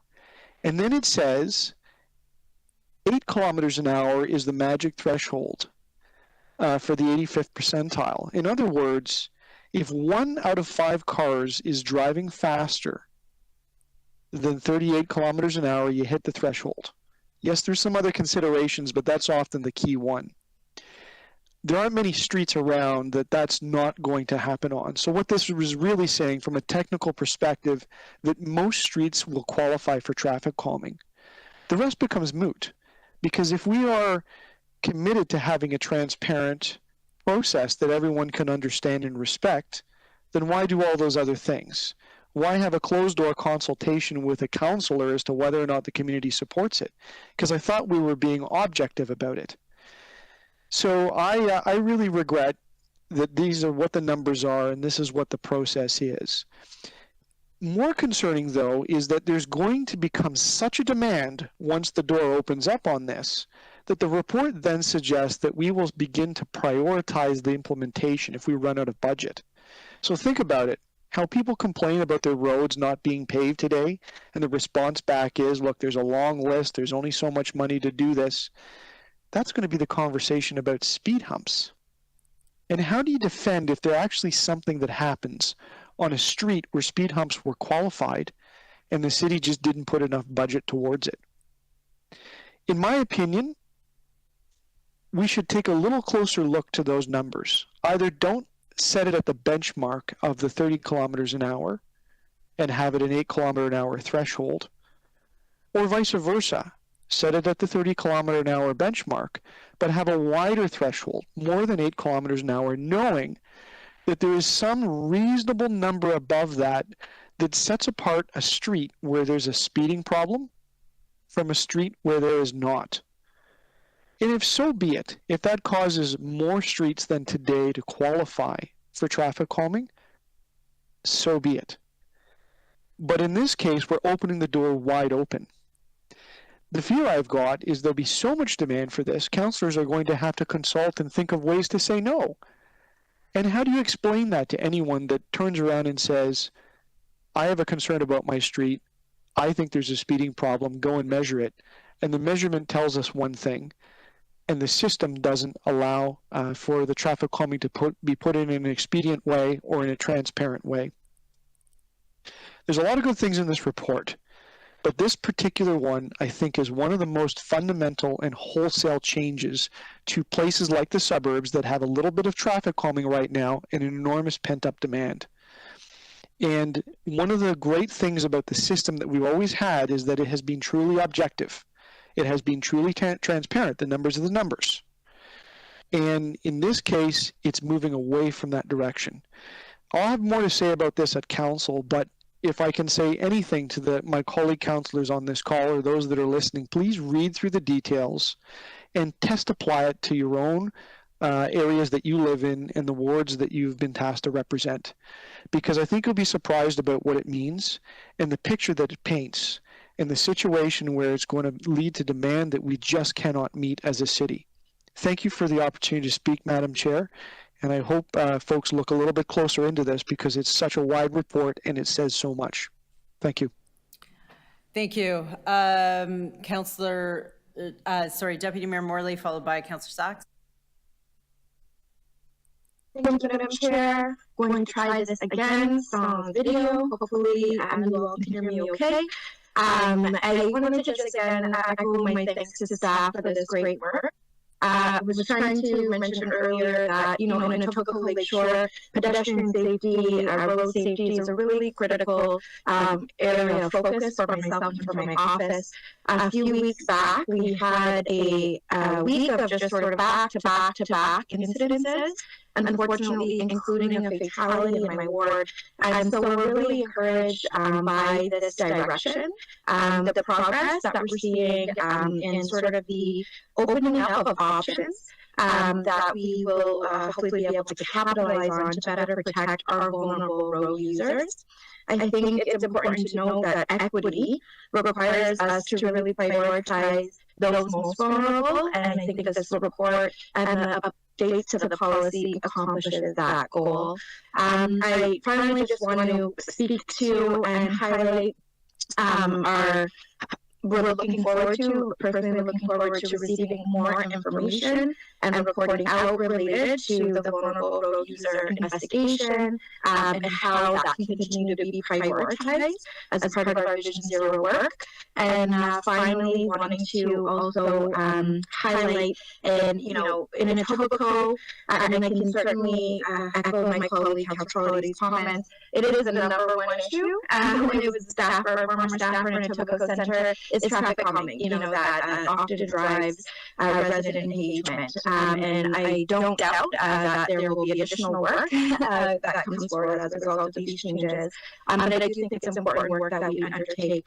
And another piece, again, just with respect to the things like mid-block crossings and other improvements to safety opportunities where per se a light may not be warranted, but certainly additional action, short-term immediate action, I think is warranted and should proceed.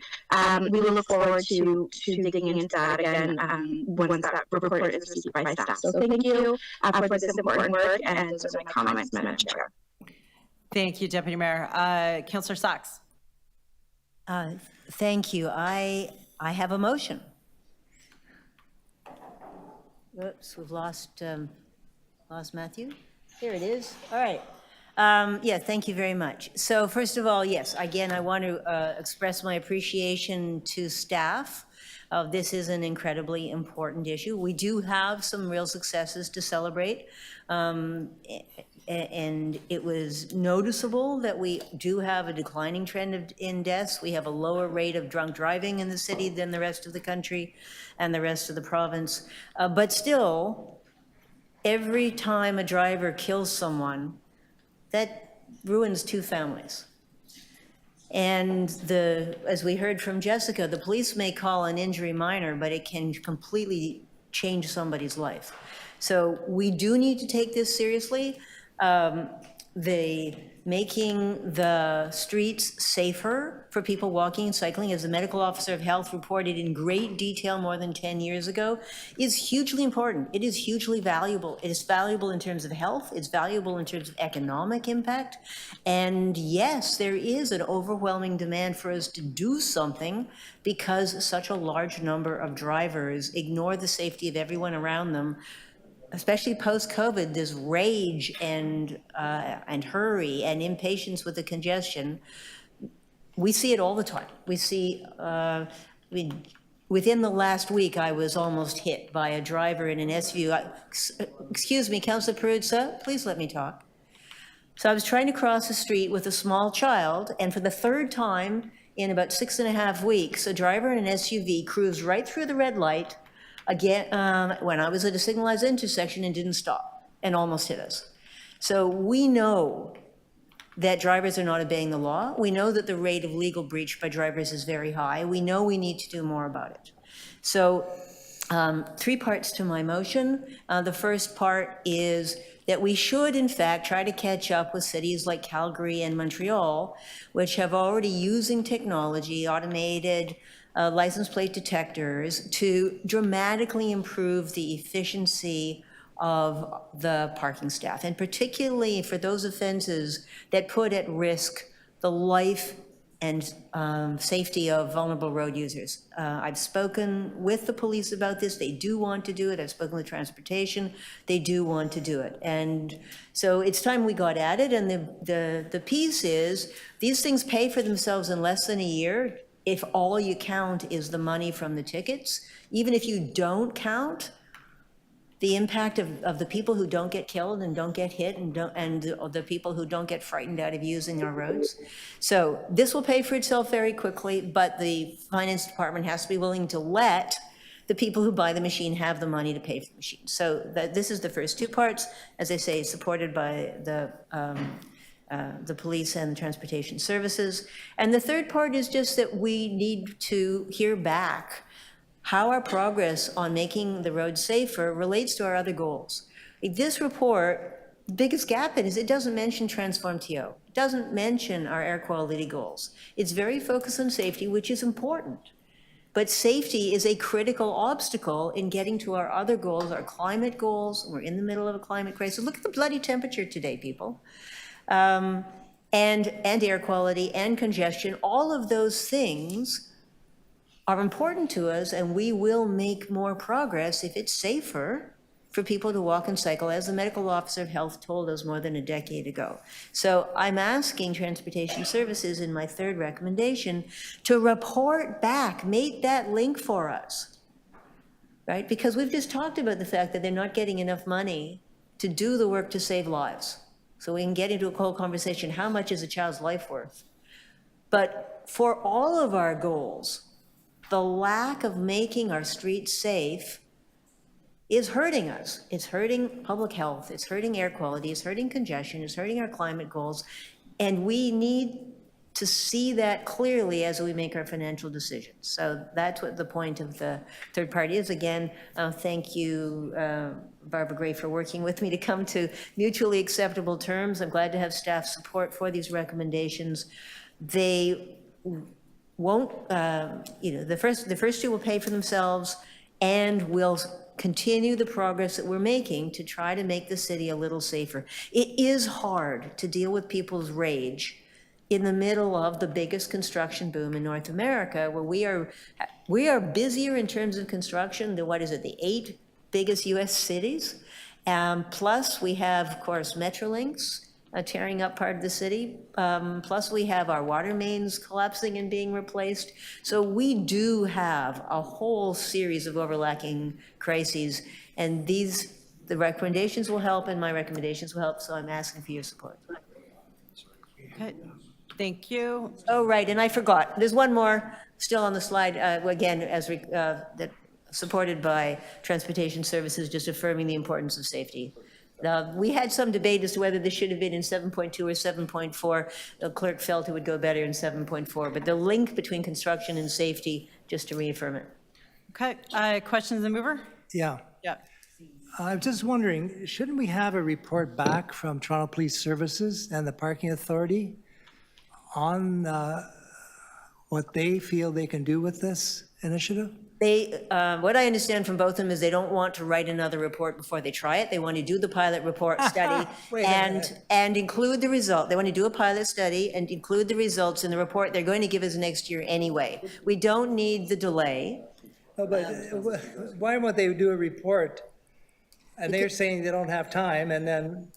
They say with this, we don't need the report. We can learn from other cities and the effectiveness they're already having. I prefer comments from both of them. Anyways, it's usually the way we do things with our this is a new technology. It's obviously worth looking at, but I think the Toronto Police Services and the Parking Authority should at least be able to comment back to us before we proceed with undergoing this change here, so. Before council, I can certainly get in touch with them and ask them to express a point of view. No, I just think we need give them time to submit some coherent thoughts on this initiative, that's all. I mean, I think we should delay it until we get those back from both of them and then proceed at the next Infrastructure Environment Committee to get it right. Well, as you heard from Ms. Gray, she's already been in conversation with them. This is not new technology. Police services are already buying it for their other vehicles. No, again, I just like to hear from them, because they're going to have to be involved in it, so. Well, I don't see that. What is she looking to do? What's with the whole? I can get further information to you before council. Well, sorry, I think there should be an opportunity for them to report to this committee and what they think of this. Well, Councillor Cole, what I hear over and over again is they don't want to be asked to do unnecessary reports, that they're very time consuming. We're doing reports here, they should be doing.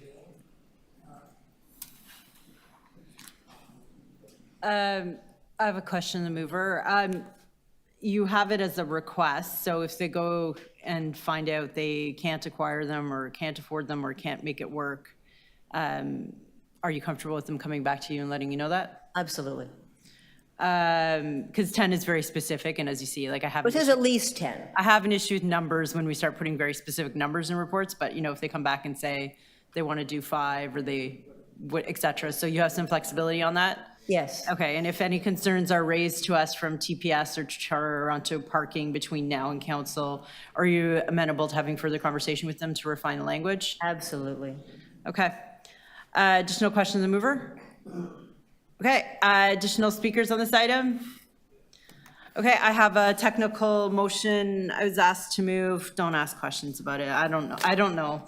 Dormington Drive, somewhere in Scarborough, and the location between Pegasus Trail and Ellesmere Road needs to be just a correction in some of the locations on that one. I want to start with thanking our city staff, and I think we can't thank them enough on their hard work on this very important issue.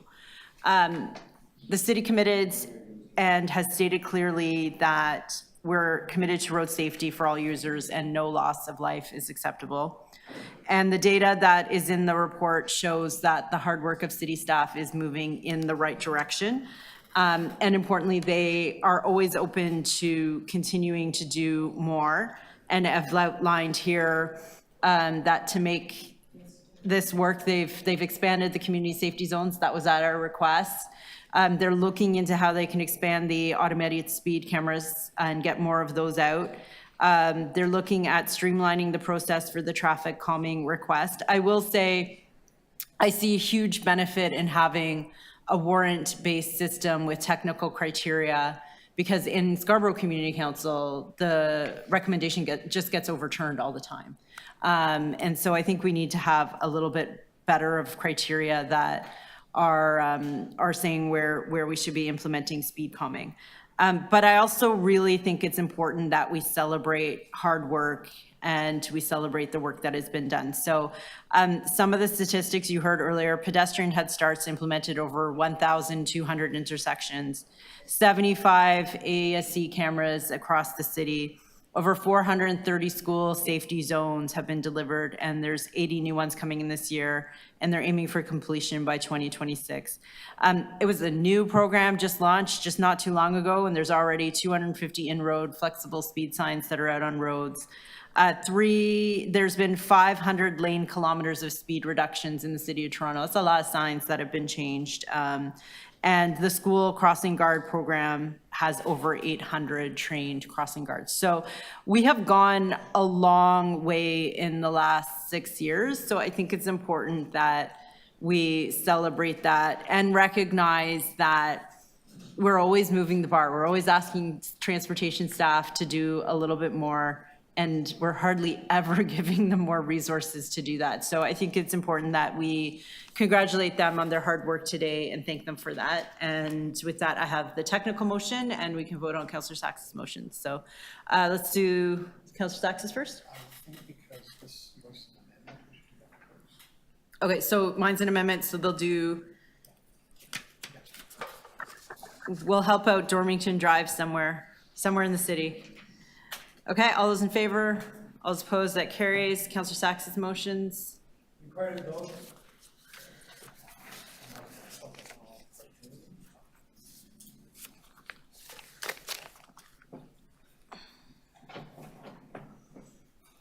So recorded vote on parts 1, 2, and 3. 1 and 2 are connected, so you want to do 1 and 2 together? Yeah.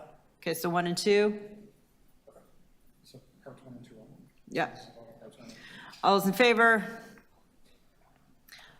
Councillor Sachs, Councillor Pasternak, myself, Councillor Morley, all those opposed. Councillor Prusa, Councillor Cole, and again, I had stated mine was contingent on those comments from our partners.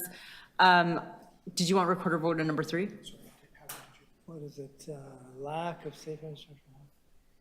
Which one? In favor. Sorry, do you want to record a vote on this one? Yeah, I want to record. City Council direct the General Manager Transportation Services to report at least annually on how Toronto's lack of safe infrastructure for vulnerable road users is affecting Toronto's air quality, climate, public health, and congestion goals. All those in... It'll take them 3 years to find the expert on this one. All those in favor?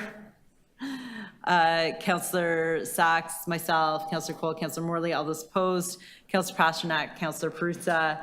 Next one, that the infrastructure affirming the importance of safety in construction zones. Do you want to record a vote on that one? All those in favor? All those opposed? That carries. Oh, do you want to put that one back up to them? The motion B.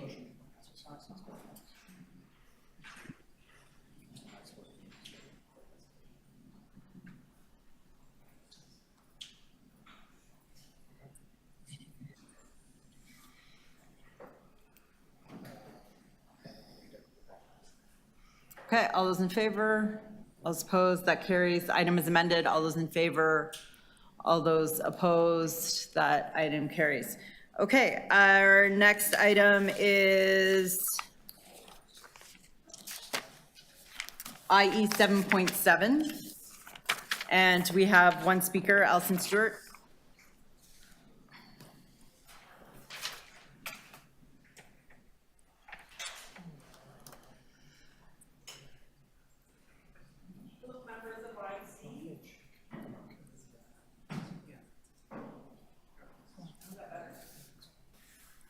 Hello, members of IEC. Thank you for all your good work today. I am speaking on a new member's motion, Councillor Sachs requesting better parking access for cargo bikes. I am representing Cycle Toronto, and absolutely we support any initiative that will see the diversification of our valuable curbside space allocated to more than just the privileged space for people who own a car. This said, and while we would love to see this kind of parking made available as soon as possible, I think that this is a really great opportunity to ensure that the city's parking-wide strategy, which is currently in the works and consultations will be underway, that parking for bikes, e-bikes, cargo bikes, and other mobility devices needs to be an integral part of that parking strategy so that we are advancing the city's Transform TO Vision Zero and climate mitigation and public health strategies. Improving the access to safe and secure parking, including e-cargo bikes, is really integral to moving the city forward. I know several people, many of whom in Guelph, where I'm from, that have actually traded in their vehicles for cargo bikes because that allows them to do all the grocery shopping, the pick up and drop off of school children without needing a large and very expensive car. So thank you for Councillor Sachs for bringing this motion forward and expediting this. Okay, questions of the deputant? Okay, seeing none, questions of staff? Seeing none, speakers to the item or questions? One question. Yes, to transportation, is there any difficulty for you reporting back in Q1 of next year? Oh, sorry. Is there any difficulty for you reporting back in Q1 of next year on how to manage the e-cargo parking problem? Through the chair, I think that timeline is reasonable. It's something that's come up a number of times over the years. It's something that we can't currently do because license plates are how we issue permits, and e-cargo bikes or cargo bikes don't have license plates, but surely we can come up with a way. So I know staff are already thinking about this. I think that timeline is workable. Thank you. Okay, other questions, speakers? Councillor Sachs? Yes, the problem here is this: we have a parking permit system in the city, in much of the city, and that parking permit, we sell parking permits to motor vehicles. We give free parking permits to motorcycles, which are allowed to park on the street, but we don't have any system for large bicycles because they can't get a parking permit without a license, and we don't license bicycles, and we've decided many times not to license bicycles. So this is preventing a number of my constituents from buying cargo bikes. A lot of my ward is very tightly packed, people who don't have garage orphans, right? They don't have a driveway, they don't have a garage, they don't have anywhere to put a large vehicle, and other than paving the tiny garden that they have, there's no place they could put a cargo bike. So this is a problem that's created by our current municipal code section 925, and having discussed it with staff, I'm simply asking them to say, okay, what's the best way to do this? And I understand that it's not terribly difficult, as staff have already been thinking about it, and we just need to find a solution to a problem that our own regulation creates. Thank you very much. Okay, thank you. Additional speakers? Seeing none, all those in favor? All those opposed? That item carries. Brings us to our last item, 7.8, Connected Communities Advancing Year-Round Trails between Earl, Bales Park and York Mill Station. We have two speakers. First one is Allison Stewart, followed by Graham Kennedy. Allison, you're up first. You have 5 minutes.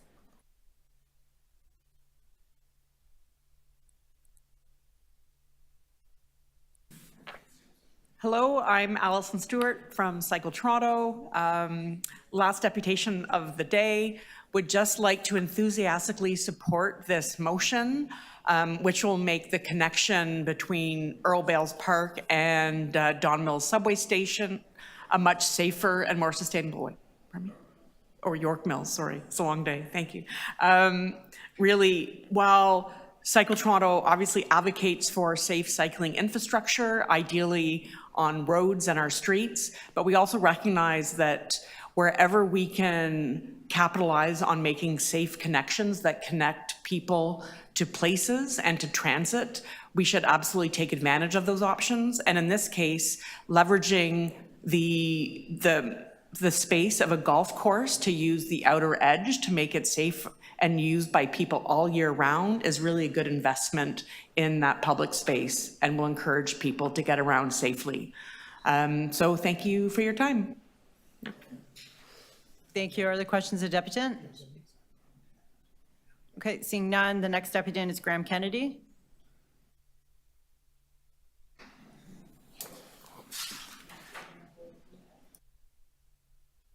There we go. Can you hear me? Okay, perfect. Good afternoon. I would like to thank the Infrastructure and Environment Committee for considering this item today. My name is Graham Kennedy. I'm an urban planner with 10 Block, and I'm here today to share some information about 10 Block, our approach to active transportation advocacy, and our interest in this connection. 10 Block is a sustainable housing developer with a portfolio across Toronto that's spanned over the past 65 years. We are experienced in long-term community building and make active transportation a key focus in all of the communities that we serve. So the question is, why is 10 Block involved in the coalition supporting this item? As a city builder and a company that is committed to sustainability, 10 Block regularly promotes active transportation. Enabling safe opportunities for cycling and walking is a valuable investment that improves local and longer distance trips around the city. Every addition to the cycling network and every new connection increases ridership by promoting safety, convenience, and improved connectivity. Creating better year-round connections in North York is critical to reducing car dependency outside of Toronto's downtown. I want to stress the year-round value of this connection. Summertime is when commuting in the early mornings and in the evening is most enjoyable, and when lifelong active transportation habits are built. Walking or cycling around on the street in these sections of Bathurst Street, Shepherd Avenue West, and Yonge Street is not hospitable to pedestrian or cycling experiences. This results in a higher rate of perceived car dependency for the surrounding neighborhoods. As has been discussed at length today, more and more young people are choosing to forego car ownership, and others of all ages do not want to have to rely on a car for their everyday trips and commutes. Homes in neighborhoods that are viewed as not having safe walking and cycling options or easy access to higher order transit will fail to be attractive to an ever-increasing share of the population. On this note, I want to speak to my own experience as a young person growing up in a similar area. I grew up in Henry Farms at Don Mills and Shepherd. I relied heavily on the Betty Sutherland Trail and Upper Don Recreation Trail. Every day I would use this trail connection to get to Leslie Station so that I could commute to Earl Haig Secondary School at North York Civic Center Station, where I was able to access a specialized high school program in visual arts. Similarly, this connection allowed me to access extracurricular training downtown and in grade 8 via legislative page at Queen's Park. Having access to safe pedestrian and cycling connections separated from roadways was critical for my growth and independence as a young adult. None of this would have been possible were I relying on my parents for rides. Our hope is that by promoting safe, active transportation opportunities through a gorgeous ravine connection to the subway, neighborhoods around Earl Bales Park can be seen as a more viable option for many different households and help to reduce car dependency for existing residents. This is an improvement that would benefit the lives of those living in nearby communities, and that would help to continue to attract new residents to the communities. So we felt that highlighting this existing trail connection or network and advocating for permanent year-round ravine access to York Mills Station would help promote active transportation in this neighborhood, making it more attractive to households that do not own cars or would prefer not to use them as frequently. So in summary, we have greatly appreciated the opportunity to work together with Councillor Pasternak, Councillor Cheng, city staff, and the numerous stakeholder groups involved in proposing opening up a connection that delivers on multiple city building goals. We hope for approval from the committee today and enjoyed working with the stakeholders and staff on this important connection. I'm available to answer any questions. Thank you. Thank you. Any questions for the deputant? Okay, seeing none, questions of staff? Okay, seeing none, speakers to this item? Councillor Pasternak. Great. Thank you, Madam Chair. I had an invitation some months ago to go on a little hike with a group of activists to do part of the existing trail that would originate from Earl Bales Community Center to the York Mills Station. And, you know, I was quite intrigued by that route, which has yet to be fully connected because it's in chunks that have to be pulled all together. And I joined this group, and it was quite something to listen to everybody. We had park people, we had Cycle Toronto, and we had Food Share and Walk Toronto. Of course, 10 Block was there, Center for Active Transportation. And I think if we can get this done, it'll set an important precedent to leverage not only year-round use of the edges of golf courses, but also our parks as a pathway or an entranceway into wider multi-purpose trails. I think this can be an important opportunity not only to get from the community center to Yonge Street, but of course to get from the community center to high-level transit. And although the topography is not always welcoming to get this done, I think it can be a great example of where we can share a green space with golf courses, with ravines and with parks, and have it accessible to everybody. So I look forward to the report coming back, and if there's anything my office can do to support it, I'm available. Thank you. Okay, additional speakers? Okay, so the motions are being updated in real time, IRL. In real life? Yeah.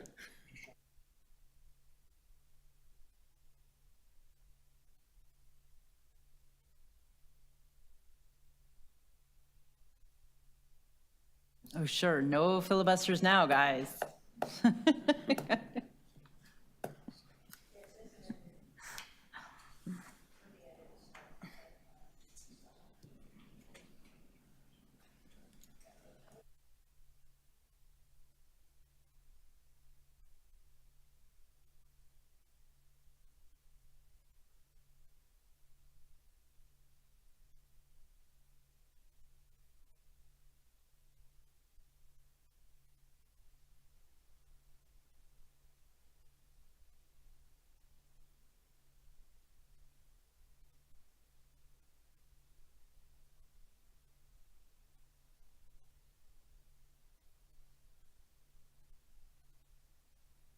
Okay, there we go. The motion is on screen. All those in favor? All those opposed? That carries. Confirming we have completed the agenda. We accepted that one on consent at the beginning. Yep. Okay, that's a wrap. Thanks, everybody.